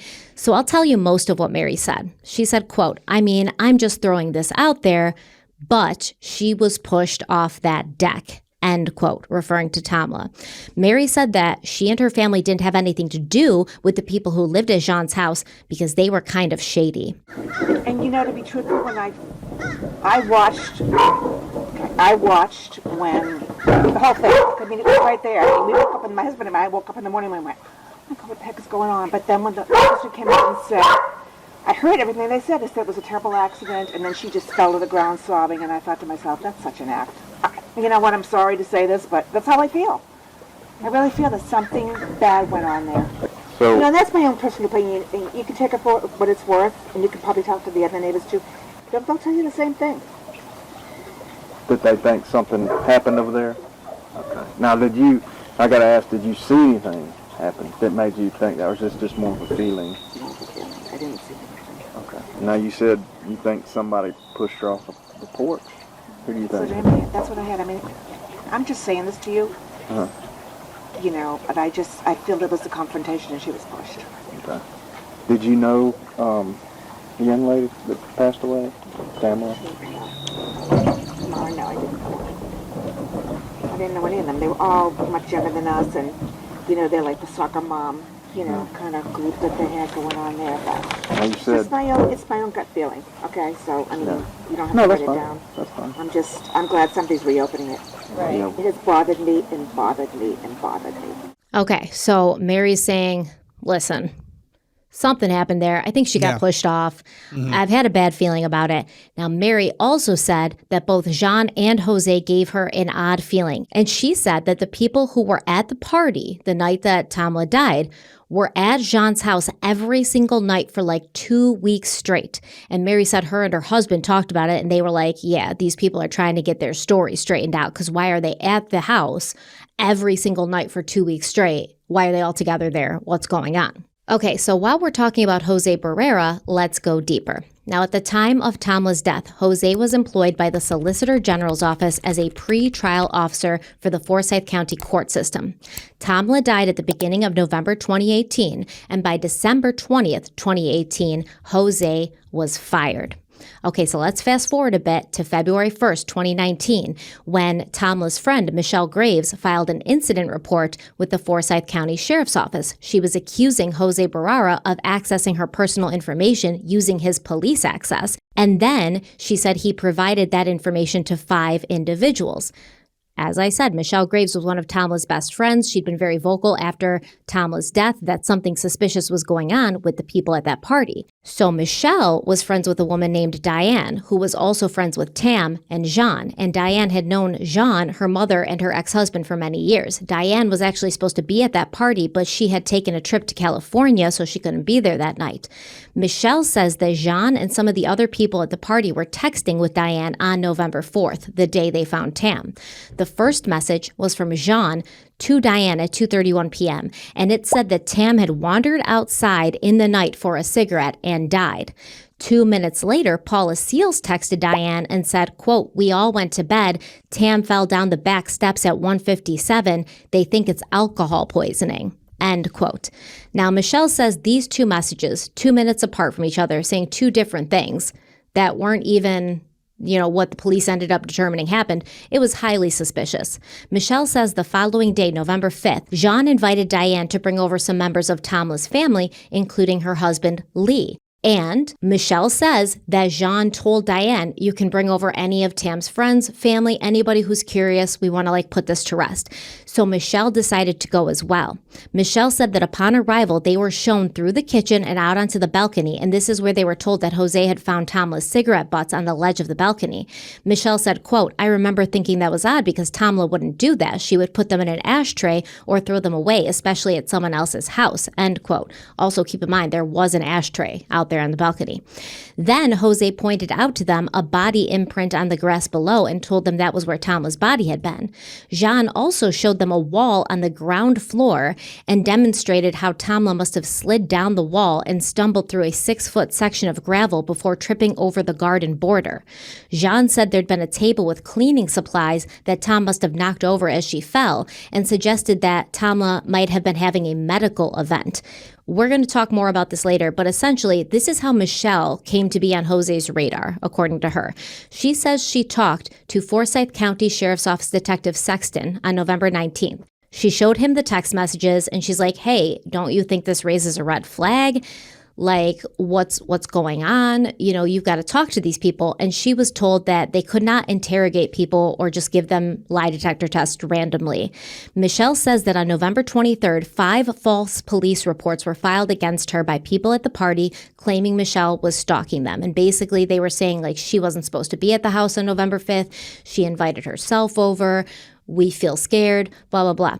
And Michelle said that's when she felt the police were working with these people, because why would they come after her 4 days after she talked to the police on the 19th? And how would they know that she had talked to the police or what she had said to the police? Because according to these police reports, they were aware that she was basically making allegations against them.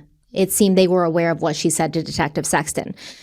So when Michelle made a complaint against Jose Barrera on December 20th of 2018, she also asked Mike Christian why he had helped the 5 partygoers file false reports on her. We are going to come back to this. There was a whole legal battle. Mike Christian did help the people at the party file these reports against Tam's friend Michelle. These allegations were eventually thrown out by the court. But basically, Michelle is saying, why is this detective who's supposed to be investigating Tamla's death, why is he helping the people who haven't even been ruled out as being suspects or involved? Why is he helping them come after me, the person who's asking questions and wanting the police to dig further?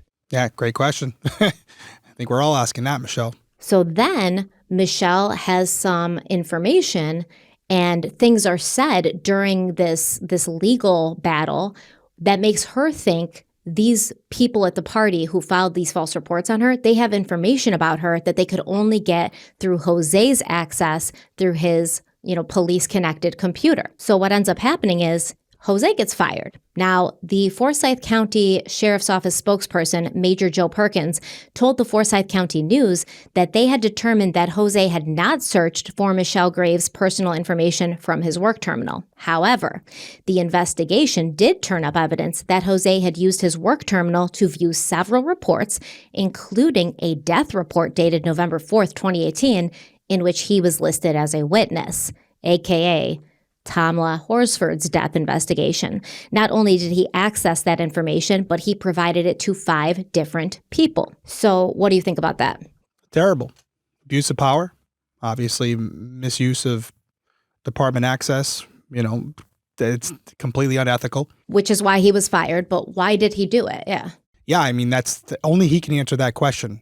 I know what half of you are thinking. I know what the other half are thinking. One half is thinking Jose knows that they're on to him and he's trying to get in front of things before it all comes crashing down because he's responsible for Tamla's death.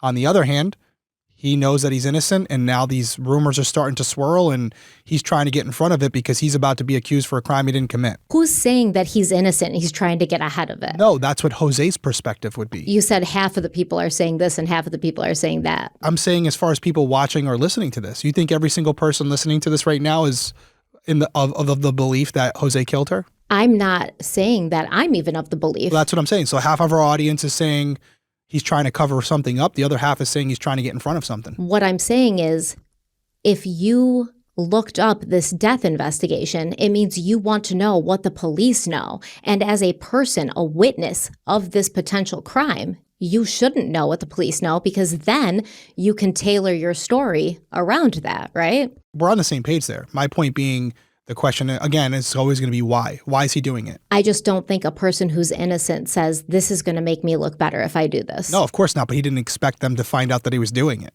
That's the whole thing. If he knew that they were going to be able to figure it out, he probably wouldn't have done it. Or he knew he had friends in the Forsyth County Sheriff's Office who might let it pass. So that's where we're moving on, because in his position with the county, Jose Barrera, of course, came into contact with multiple law enforcement people. And as we know, when the Forsyth County Sheriff's Office deputy Andy Kalin arrived to Jean's house on November 4th, he said he recognized Jose. Well, as it turns out, Andy more than recognized Jose, because before Jose was fired from his pretrial officer position in 2018, he was fired from his job with the state probation office, along with another person, a woman named Alexis, because apparently the two had lied about their relationship. So this is before Tamla died, before Jose's getting fired for using his police credentials improperly. He's fired from the state probation office. Now, Andy Kalin would be interviewed by the GBI, and they were mainly trying to clarify whether or not there'd been a phone call with Jose during which Jose admitted to checking Tamla's pulse and moving her arm. We already talked about that, remember? Andy said that he had called Jose to kind of verify the positioning and whether or not he touched her. He said Jose admitted to it. Then Jose was asked by the GBI, and he was like, that's bullshit. I never said that. So that's what the GBI was talking to Andy Kalin about. And as we talked about already, Andy admitted that this happened. And when he asked why the call hadn't been included in any report, he said he hadn't made a report of it or written it down anywhere because to him it wasn't of any significance. They were just trying to find out if Jose took Tam's pulse and where he had touched her. So in the same interview, Andy talks about his relationship with Jose. In this clip, Andy mentions someone named James Dunn, who at that time was the Forsyth County Assistant District Attorney. So you wouldn't have just written that report to cover for somebody else touching her body or anything like that? No, of course not. I don't do that. I've been doing this too long. I have nobody to cover for, and that's really why I was explaining to you about our relationship, because all this nonsense has come out, and I met him through being an investigator at the courthouse. James Dunn said he was a good dude, and I said okay. So I maybe talked to him 2 or 3 times over there, and then he and Alexis got fired from their jobs with state probation, James was like, man, he's a good dude. If you could try to help him get a job. So I did. I talked to the sheriff about him. I said, look, here he's got a good reputation over there with the judges and the ADAs and as a hard worker, but here's what happened, And I said, he got fired for lying. I mean, that was the bottom line. Sheriff said, no, Andy, I appreciate it, but I'm not. We would not take a guy. And that's when he got fired from this whole case. But then he got fired again. Then he was, yeah. So that was when he got fired from his first job. That's when he got fired from state probation, and then Jamie hired him, Tavernier, and he was doing a fine job according, I guess, to Jamie over there. I don't know. He wasn't doing, was not in any issues, and then this came about. When did you get his cell phone number? Do you remember? Prior to this case. I'm just thinking of when it would have been sometime after he would have been fired from the state probation. So God, Kelly, I don't know the dates. I don't want to tell you it was like 2014 and it was 2016. I don't know. Whenever he was fired from probation, and I talked to James Dunn about it, you know, that they were gone from the courthouse and they were fired. He said, man, it'd be great if you could, you know, this guy Did could James get Dunn a give job. you his phone number, or did you? Yeah, James gave it to me. I think I got it through text, and I don't think it's actually. I doubt I even have it because I go through my phone occasionally and purge. Okay, so just to sort of recap what we just heard there. After Jose got fired from the state probation office, the assistant district attorney of Forsyth County, James Dunn, asked the Forsyth County Sheriff's Office Detective Andy Kalin personally to help Jose get hired at a job within the sheriff's office because Jose was such a good guy and a hard worker. Now, the sheriff said no, and eventually Jose gets a job through the Forsyth County court system as a pretrial officer. And Andy Kalin has had Jose's number far before Tamla Horsford died, and apparently Jose's always had a really good reputation with the judges and the ADAs, to the point where one of these ADAs went out on a limb to personally try to get Jose a job. Now, this is showing that Jose's got connections, and I mean, he's got an ADA vouching for him, trying to get him hired within the sheriff's office of Forsyth County. And I mean, if he hadn't, lied and gotten fired from his previous job, it may have worked. Jose may have been hired as a police officer. So yeah, I mean, for sure. And let's just talk about Andy Kalin for a second. Knowing what he knew, right, that he had made attempts to get Jose hired as a deputy sheriff. As soon as this case came up, he should have removed himself from it. He should have recused himself and said, hey, listen, it's a conflict of interest. Yeah, it's very minimal as far as our relationship. However, I don't want it to jeopardize the outcome of this case regardless of which way it falls. So I'm going to respectfully remove myself from this case because I have a pre-existing relationship with this person, regardless of how minor it might be. I know this person. I have his number. I vouch for him to try to get him a job. I shouldn't be investigating him. And when you look at it from that perspective, you would understand why. Because he's going to go into this, if he's vouching for this guy, he's automatically going to assume that he's a good person, he's telling the truth, and that he didn't do anything wrong, which is a skewed judgment. So he should not have been anywhere near this investigation.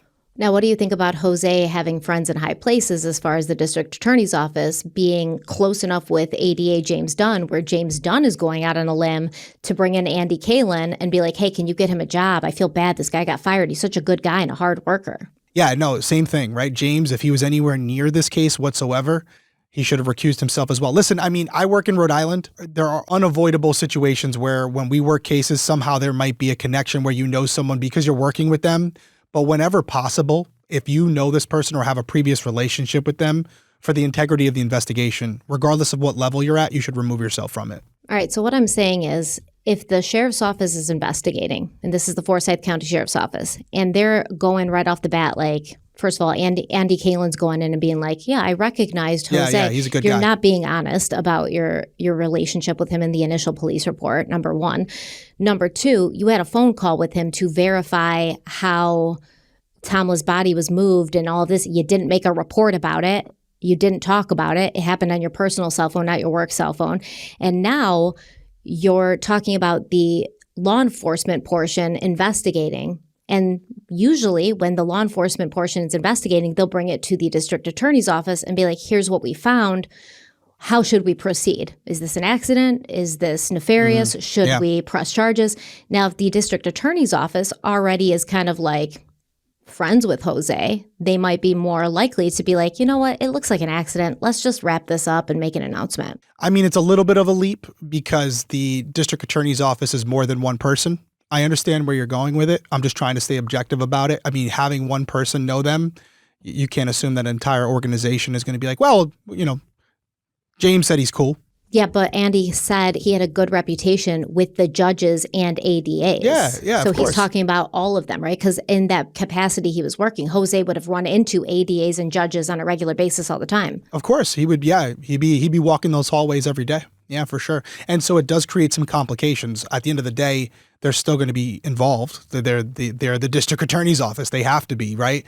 But you would try to minimize the relationship. So what you would do in that particular case, whatever ADA was handling this particular case, you would want to ensure that they had no pre-existing relationship with Jose or anybody for that matter in that household. So that would be a question that I would have is, okay, we understand that the district attorney's office has to be involved with whatever happens here. Were precautions taken to ensure that nobody with a pre-existing relationship was overseeing this case? But on a lighter note, just to kind of just even talk about it just from a surface level, right? If there is people who know of Jose from the past and know of other people in that house from the past, is it possible that they automatically assume this was a bunch of good people who were involved in a tragic accident?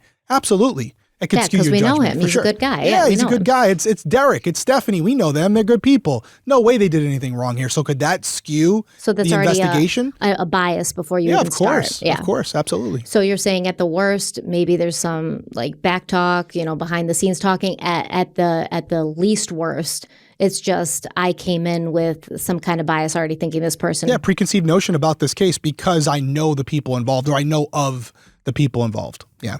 But it does seem odd that that Andy Kalin wouldn't be upfront about his entire relationship with Jose. Yeah, no, that's a misstep. There's in the fact that he was such a big part of this case. This is why we're covering it. And now it makes sense as far as why people are so interested in this case. And there's a lot of people who have investment in it because like many cases that we cover, wherever there's a lot of rumors and speculation surrounding what actually occurred, when you really get to the root of the problem, it usually comes back to the investigating agency and not doing their job and not crossing all their T's, dotting all their I's, ensuring that there wasn't anything there that would bring into question their decision-making processes at a later date, right? Their ability to stay objective.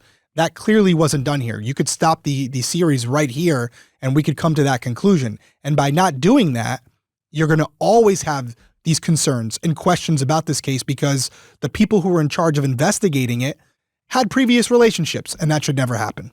All right, we're going to take our last break, and then we're going to come back and wrap this episode up, but the most shocking is yet to come, so stay with us. You know what's frustrating? Looking back on a time in your life and realizing I probably could have used therapy then because burnout is a real thing. And the whole point of burnout is it doesn't happen overnight. It doesn't happen on the heels of a traumatic or stressful time. It's after everything is piling up. And then you realize, hey, I'm not in a great place here. And then you actually try to find someone and it suddenly feels impossible. Yeah, especially if you're trying to find someone who actually takes your insurance. That's the big one. Exactly. That is a big one. And that's where a lot of people get stuck because a lot of online options don't work with insurance at all, which means you're paying for everything out of pocket. But Rula does things differently. Yeah, Rula is a healthcare provider group that partners with over 100 insurance plans, which brings the average copay to about $15 per session. And depending on your benefits, it could be even $0. And what I love about Rula is they don't just match you with whoever's available.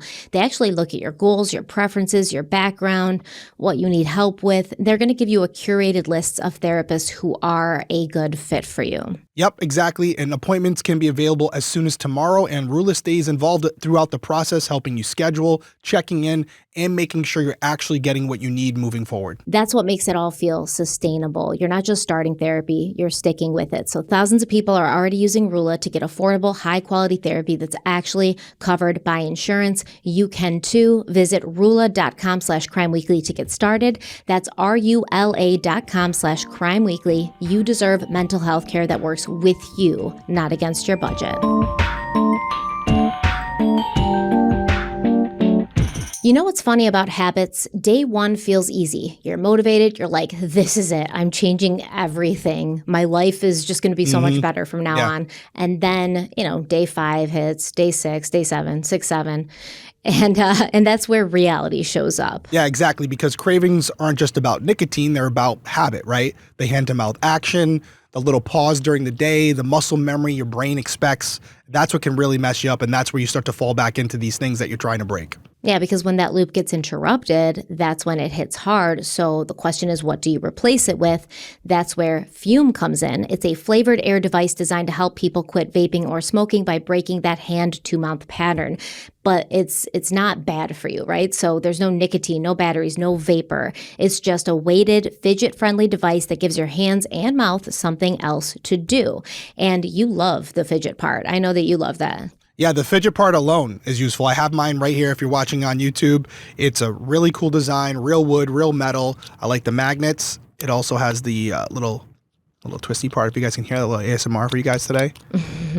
But yes, I love it. It's always on my desk. If you're watching the videos closely sometimes, I try to keep it out of cam, but sometimes you can see me playing with it in my hand. I've had moments now where I reach for my Fume just to fidget, not even thinking about it. And that's the point. It's that little interruption that helps break the old pattern before it takes over. So instead of trying to just stop, you're kind of gradually replacing the habit. You're tricking yourself. So don't just try to quit. Upgrade the habit loop. Reach for Fume instead. The flavors are intentionally lighter than vaping, more like flavored water compared to soda. Orange vanilla is my favorite. And Fume has already helped over 700,000 people take steps toward better habits with Fume.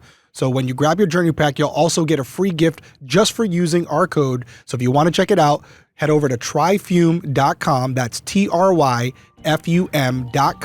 and use code Crime Weekly. That's Crime Weekly, all one word, to claim your free gift today.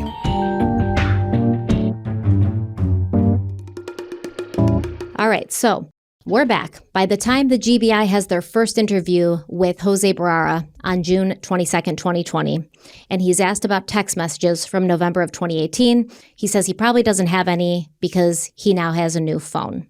Okay, that's not suspicious, not necessarily on its own. So in 2018, when the Forsyth County Sheriff's Office was investigating Tamla's death, they did not search the phones of any of the partygoers. They did not interview any of Jean's neighbors. They did tell Tamla's family that they were going to check the camera of a neighbor, but then later they told the family that what they had thought was a camera was actually just a light. I don't know how you messed that up as a cop, but they did, apparently, allegedly. So additionally, no sexual assault kit was done on Tamla at the time of her autopsy. No fingernail clippings were collected. GBI Public Affairs Director Nellie Miles said that it is standard policy to not test for illicit substances when the possible suspect is deceased, as there would be no one to be held accountable if they were to find drugs present, because they didn't test the tequila for any illicit substances, remember. So Nellie Miles, Public Affairs Director of the GBI, is like, yeah, it's standard policy to not do that because the possible suspect is deceased, aka Tamla, and so there would be no one to hold accountable. So I don't know if the GBI is saying that it wasn't possible for anybody to put anything in Tamla's tequila besides her. That's essentially what they're saying, yeah. Well, that doesn't make any sense. That's stupid. Essentially what they're saying, though, right? I mean, they're saying, hey, listen, if there was anything illicit found in her blood or found in her body, it would be because of her. Yeah. That's essentially what they're saying, yeah. Nellie Miles also said that it was routine to not take steps in the case to get fingernail clippings or do a sexual assault kit because there were no indications of foul play. But once again, how, on the day the autopsy is happening, which is within days of Tamla being dead, if you haven't concluded an investigation, how do you know there's no signs of foul play? As far as I know, to this day, they still can't tell us exactly what happened to Tamla. So how do you know that maybe by grabbing those clippings, by doing a sexual assault kit, maybe that would explain what happened to her? Just to have it in case. Yeah. If you wanted to go back later. Yeah. If you found out something 2 weeks or 3 months later that was like, that's weird. Let's check the sexual assault kit. Let's check the fingernail clippings. Listen, if you have a loose end in a case, like, could this have been an argument that turned violent and maybe there were some defensive wounds, right? Wouldn't you want to tie up that loose end by saying, yeah, there wasn't? And you want to know why I know there wasn't? Because we had clippings and we tested them and there was no DNA found on them. Okay. All right. I can get behind that. Okay. Thank you. Moving on. But you didn't do that. So now that question is going to remain a question. Let's shine the spotlight on Forsyth County Sheriff's Office Deputy Mike Christian, who, as we know, was hugely involved in this investigation. We can hear his voice on every single one of these initial interviews. Well, we are learning tonight of Forsyth County deputy stepping down. According to the sheriff's office, an investigation revealed that he violated several rules while on the job. That report, which was sent to 11 Alive, shows that Deputy Michael Christian had inappropriate contact with 2 women while working. They say he neglected his job, left unauthorized people in official cars, and gave out confidential information. Christian resigned before the investigation was complete. Forsyth County Sheriff Ron Freeman says there is no room for this type of conduct, and the citizens of Forsyth County deserve better.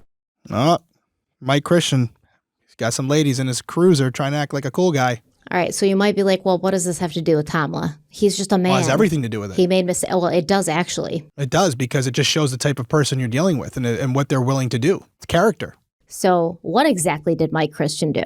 Well, one woman said she met Mike Christian after he was assigned to investigate a crime committed against her, and she told WSB-TV Channel 2, quote, "The bottom line is, I called 911 and the county sent a sociopath into my life," end quote.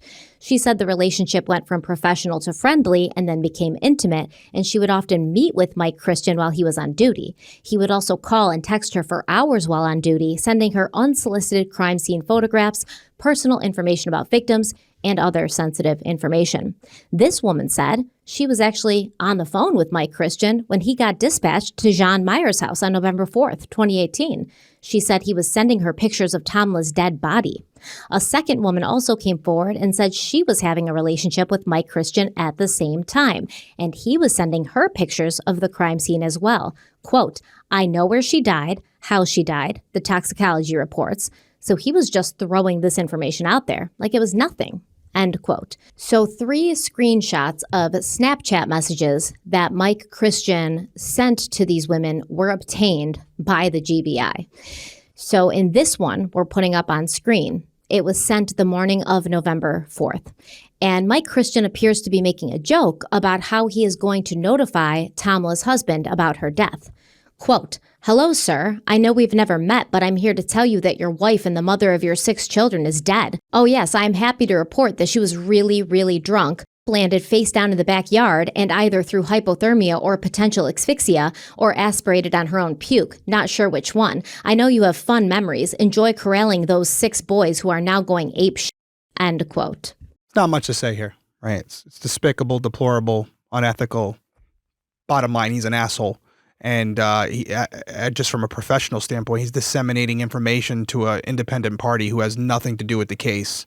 And if you want to take it a step further, he's coming to a conclusion about this case before he's had the chance to investigate it. So I have no kind words to say about Michael Christian. And he doesn't seem to be very empathetic about what happened to Tamla, right? I mean, he's an asshole. She landed down, face down in the backyard, maybe asphyxiated on her own puke, not sure which one. You're not even looking at this as something like, hey, this doesn't seem right. Well, it aligns with everything we've talked about, not only in episode 1, but also here tonight, which is that they came to a conclusion before doing the investigation. The minute they showed up, based on the people that were there and how Tamla was found, they concluded that she did this to herself. And so how do you have an independent investigation when the investigators in their minds have already figured out what happened? I don't even know how you can do any kind of thorough or detailed investigation when you're so concerned with snapping pictures on Snapchat of a woman's dead body to send to your girlfriend and chatting with her about it, right? No, it's a scumbag move. It's an absolute scumbag move, and you have to wonder about how many other cases he did this on. Apparently a lot, by the way. Apparently a lot. It does answer my question when I was asking you earlier, rhetorically saying, why wasn't a biomechanical engineer brought in? Well, now we know. Because when he got there, he had already decided that she fell over the railing and that this was her doing. And so he didn't feel the need to have an independent party, an expert who actually knows what they're talking about, come in and tell you what could have occurred. But there's more than just Mike Christian showing up to the scene that day. Yeah, but he's one of the lead investigators, right? I mean, he's one of the ones that's got his fingerprints all over it. But there's Detective Sexton, there's Andy Kalin. All these people are showing up a lot, right? I'm sure his feelings were probably mutual amongst everybody there. So on November 19th, Mike Christian wrote to his girlfriend, quote, Greetings from racist, cracker, bastard, murder covering up land. How are you? It's a nice rainy day, good for digging shallow graves by the roadside. End quote. Now, if you see in this screenshot, the word graves is capitalized, and it's believed that it's spelled with a capital G because it's a reference to Michelle Graves, who, if you remember, had a meeting with the Forsyth County Sheriff's Office that same day and basically said something suspicious was going on with Tamla's case. And then all of a sudden, Mike Christian helps these 5 partygoers file false reports against Michelle Graves, trying to scare her and shut her up. So the GBI actually talked to one of these women, Mike Christian's girlfriend's one of them, and she said Christian was obsessed with this case. She said he talked about it all the time. He called Tamla porch lady and much more.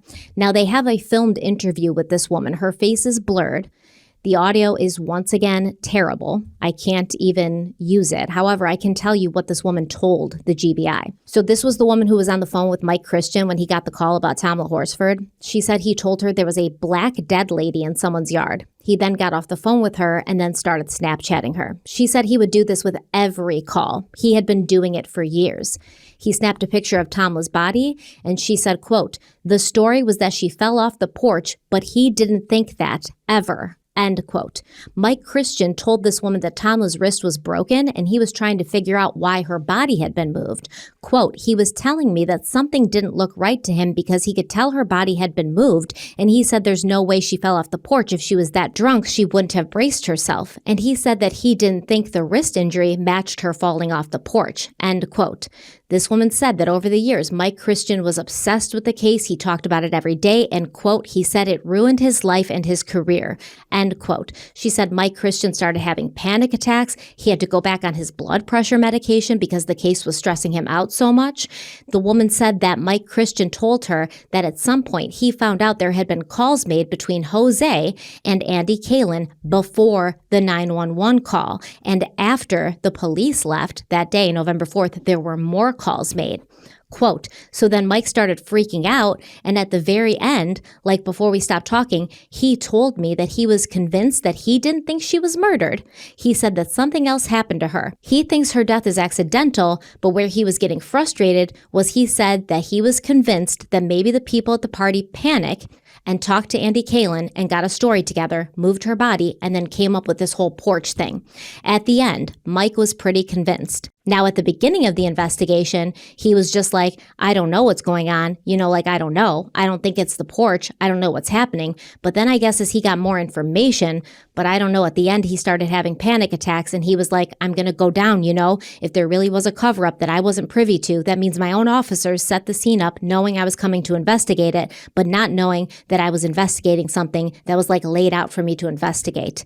End quote. Well, there you go. Right from the horse's mouth, right? Self-explanatory. Right from the girlfriend of the horse's mouth. Yeah, that's fair. But what would be her incentive to lie? To the GBI of all things, yeah. What would be the point of making all this up? I mean, listen, we have to acknowledge that it's possible, right? That some people have access to grind and they could go out there and say all this. But when you consider how this investigation was conducted, it's pretty spot on to what a lot of people think. Yeah, and I can see her, because she did talk to journalists, and obviously she talked to the Forsyth County's sheriff's office. She was one of the people that filed a report. Yeah, she didn't think too kindly of Mike Christian. I could see her, maybe elaborating or exaggerating, but when the GBI comes, she got on camera. Yeah. There's a recorded interview of her, and she's saying all this. I'm quoting directly from that recorded interview. Yeah, damning. For sure. Yeah, it's pretty bad. Now, according to this woman, Mike Christian was panicking and scared that he was going to get in trouble, that even though he had not done anything wrong, he was going to go down for people who had done something wrong. And this woman goes on to say that Tamla's family believes that Mike Christian was kicked out of the CID because of her case. But it wasn't that. It was because Mike was going for a promotion to sergeant and Tyler Sexton got that promotion, and Mike called Tyler a preppy bastard to his face. And then, remember last episode we talked about that other police officer, I think his name was Greg Cannon, who got fired for drinking on the job, and Mike Christian was removed from the Tamla Horsford case halfway through because it came out that he had covered up for Greg. So Greg gets fired for drinking on the job. Then someone lets it slip that Mike Christian had known Greg was drinking on the job the whole time. And this is when he's removed from the CID, which stands for Criminal Investigation Division. And then this is why Mike Christian is taken off Tamla Horsford's case and he doesn't stay on it the entire time. And this woman also said that Mike Christian called her freaking out about Tam's friend, Michelle Graves, all the time and basically being like, why is this woman like digging so deep? Why is she, keep bothering us? What does she want here? Basically, he was feeling threatened by her, which makes sense, I guess, why he then helped these 5 people who he was supposed to be investigating file police reports against her to try to shut her up and scare her. Yep, absolutely. All makes sense now. Now, Mike Christian, of course, responded to all of this. The thing to understand is he's caught doing all of these things, and instead of allowing an investigation to happen, he resigned from the Forsyth County Sheriff's Office. Kind of seems like he was running away from it, right? Yeah, good for you, Mike. So after he resigned and everything came out, he put out a public statement, quote, "I am far from a perfect human. I chose to end a long-term extramarital relationship abruptly. This person, out of anger and hurt, chose to go to Sheriff Freeman with a list of alleged misconduct on my part. In 2020 hindsight, I would not have resigned, but stayed for the investigation and taken what punishment was fitting up to termination. As is, the IA investigation lacks my side of the story and makes me out to be something I am not. All the good I have done in 16 years of law enforcement is gone with this document," end quote. Now, of course, he's saying this before the GBI does their investigation into Tamla Horsford's case and produces these Snapchat screenshots, which clearly show that it's not alleged misconduct. Yeah. This was actual misconduct, my friend. So as to this woman's claims of what he told her about the Tamla Horsford case, Mike Christian had this to say to the GBI. Is there any reason that Mandy would have told me that you felt like Jose may have called Andy, like that it was still an accident, but that they panicked and Jose called Andy and Andy kind of helped him come up with a story on what to do? And then That is so far out of left field. No. Okay, so you never had any concerns that anybody ever messed with this scene prior to your arrival, or that you were going to be caught up in getting arrested in something that happened that you knew nothing about as far as the scene being messed with? Oh, no. Okay. I'll go even further with that. I have no doubt that she landed exactly where we found her, and I think we've gone over this several times, but basically those 2 injuries on her shin corresponded with that piece of landscaping, whatever, and the dent. There's not a doubt in my mind that she fell from that deck and landed where we found her. He has such a stupid face. I want to punch it. Listen, I'm no Brad Pitt, so I'm not going to say anything, but. No, it's not even, it's just the way he's like, no, absolutely. Like, come on, dude. And he keeps talking, the injuries on her shins correspond. Wasn't it you, Mike Christian, who initially said she had fallen and tripped over the landscape? Mm-hmm. And that's how she got the injuries on her shins. And now you're like, no, the injuries on her shins show exactly that she fell off the deck. I have no doubt. Come on. Yeah, bottom line, nobody there knew what happened. And yet they were treating it as if there's no doubt this was an accident. So this woman who we have been able to prove, Mike Christian sent her all sorts of things, including basically making fun of notifying Tamla's husband about her death and being like, have fun corralling those 5 boys now. And he told her, allegedly, according to this woman, that he always felt there was something wrong and maybe there had been a police cover-up and he was afraid and he was stressed out. But now he's saying, absolutely not. I never said that. Do you think it's just because he genuinely does feel like something happened, but at this point he doesn't want to publicly say that on the record because, well, then maybe these other police officers would come after him. Maybe he'd have no shot of ever working in law enforcement again. Yeah, it's absolutely possible. We don't know. I mean, I can sit here and tell you, sure, yeah, that's what happened here, but I don't know. I don't know what was going on behind closed doors. I don't know what this woman, what her agenda was, if it was just to tell the truth and get it out there, or if she had an axe to grind. I don't know. But everything you've talked about over these last 2 episodes, now we're like 6 hours in. My opinion is that there absolutely was something going on here where at minimum they had come to a conclusion the minute they arrived, maybe even before they arrived. That's something that I don't think is up for much debate at this point. Whether everything that woman said was true, there's no doubt in my mind that him saying, oh yeah, congrats, you got to go tell your 5 kids, 6 kids, whatever, that their mother's gone because you were drunk and you aspirated on your own vomit, all these things, right? That to me is too much detail to be just something she made up. And well, she didn't make that up. The GBI was able to verify that those screenshots were true. So yeah, that to me right there is there's obviously truth in that. GBI was able to confirm it. And so now we know that everybody involved in this case, or at least the most of them, the people who were calling the shots from day one, believe this was an accident. Now, was there a cover-up? For me personally, I haven't seen any evidence of that yet. Was there assistance by law enforcement? Potentially, especially when you consider Andy Kalin and the phone calls that happened. I need more to go there, but to me, I don't need anything else to come to the conclusion that a decision about this case was made before they ever investigated the crime. And that's obviously one of the number one cardinal rules when investigating a crime of this nature. So the allegation was that there had been calls between Andy Kalin and Jose before Jose and Jean called 911. Yeah. Now, of course, the Forsyth County Sheriff's Office isn't going to investigate that. They didn't take anybody's phone. By the time the GBI tries to investigate that, as you heard Andy say, oh, well, I purge things all the time. And Jose, of course, has a completely different phone. And, they'd have to go through cell phone carriers at this point, and you know how difficult that is. But it can be done, by the way, at the time. If it had been done correctly, it could have been. A year and a half later, though, they GBI might not. couldn't, maybe, no, more than likely not at that point, no. So at that point, now, the GBI goes to Jose, and they're like, will you take a lie detector test? He's like, yes.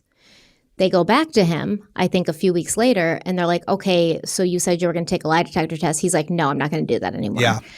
So, and they're like, hey, can we take your phone and extract it? He's like, sure. But of course, it wasn't the phone that he had at the time Tamla died. Yeah. So it doesn't matter. So there's no way to prove whether those alleged calls between Andy and Jose before the 911 call ever happened. And obviously, Jose and Andy aren't going to admit to that or fess up to that, but that would suggest a cover-up, right? A cover-up on behalf of the people who were at the party? If Jose called Andy Kalin before he called 911, would that suggest a cover-up?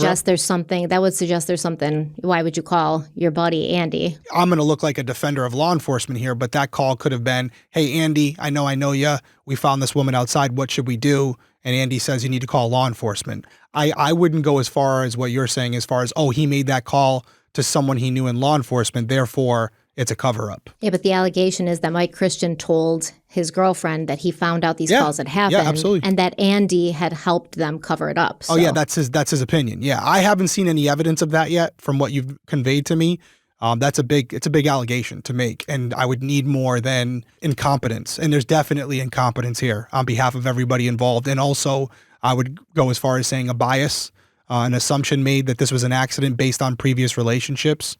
But to go to the extreme of this was a collaborative effort, a cover-up between all these people at the party and the law enforcement agency, Forsyth Police Department, I'm not ruling it out, but I haven't seen that yet. I will say the call and the fact that he wasn't willing to take a lie detector test is highly suspicious. So just to kind of clarify, Mike Christian is saying, I don't think this was a murder.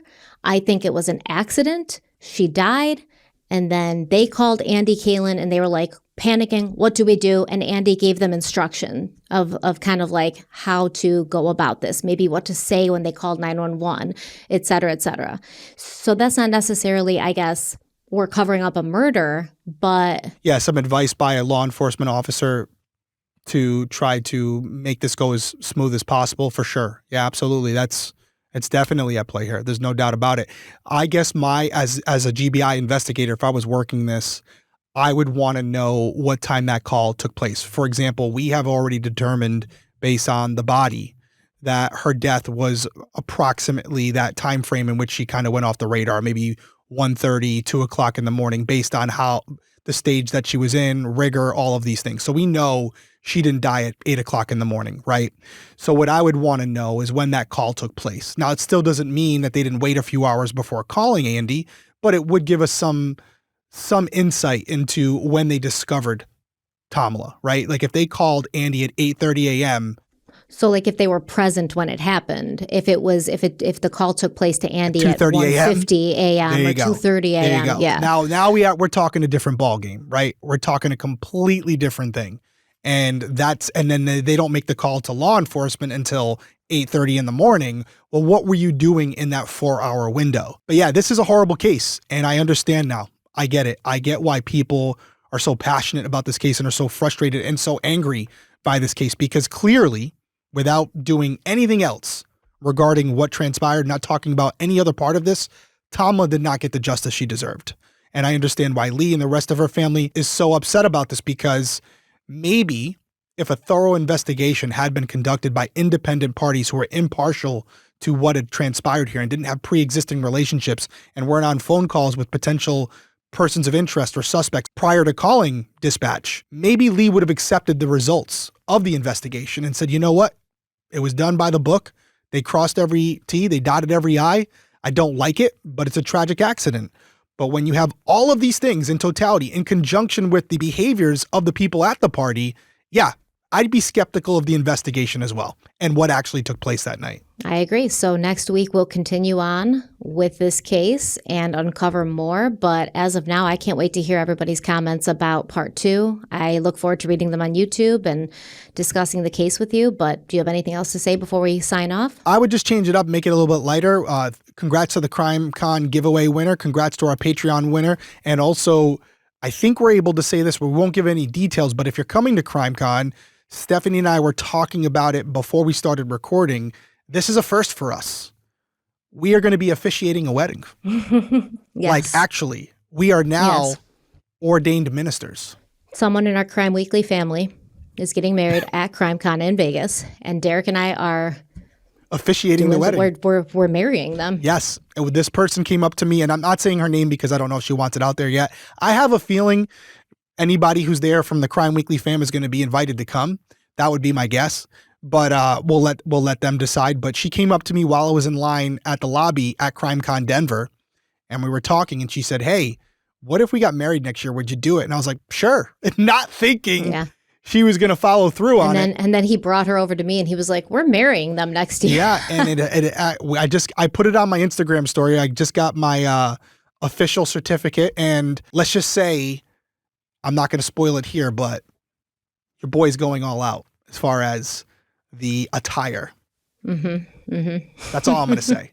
But that is my. We'll post pictures. Yeah, we'll have pictures and video for sure. For anybody who can't make it, but if you can, and you want to be part of the first Crime Weekly wedding in Vegas, book your tickets. But yes, tragic case. Glad we're covering it. Completely understand why we're covering it. It needs to be covered. It's unfortunate that so much time has passed, because a lot of the things that you'd like to do in this investigation, you can no longer do. But I mean, not a lot of time has passed if you think about it. It happened in 2018. I'm speaking relatively from the perspective of GBI. From going back and retrieving data, like Arlo cameras and cell phone data and text messages between parties, GPS coordinates, whatever you could do. Also bringing in a biomechanical engineer, recreating the scene. Although you could still do that, by the way. You could still have someone at that property if it's still erect, and I'm assuming it is, and you could run through different scenarios especially with AI and the technology that we have today, to see, based on her injuries, what scenarios are actually possible. Right? Well, they did another autopsy. We're going to talk about that. We'll talk about it. Looking forward to it. Until then, everyone stay safe out there. We'll see you next week. Bye.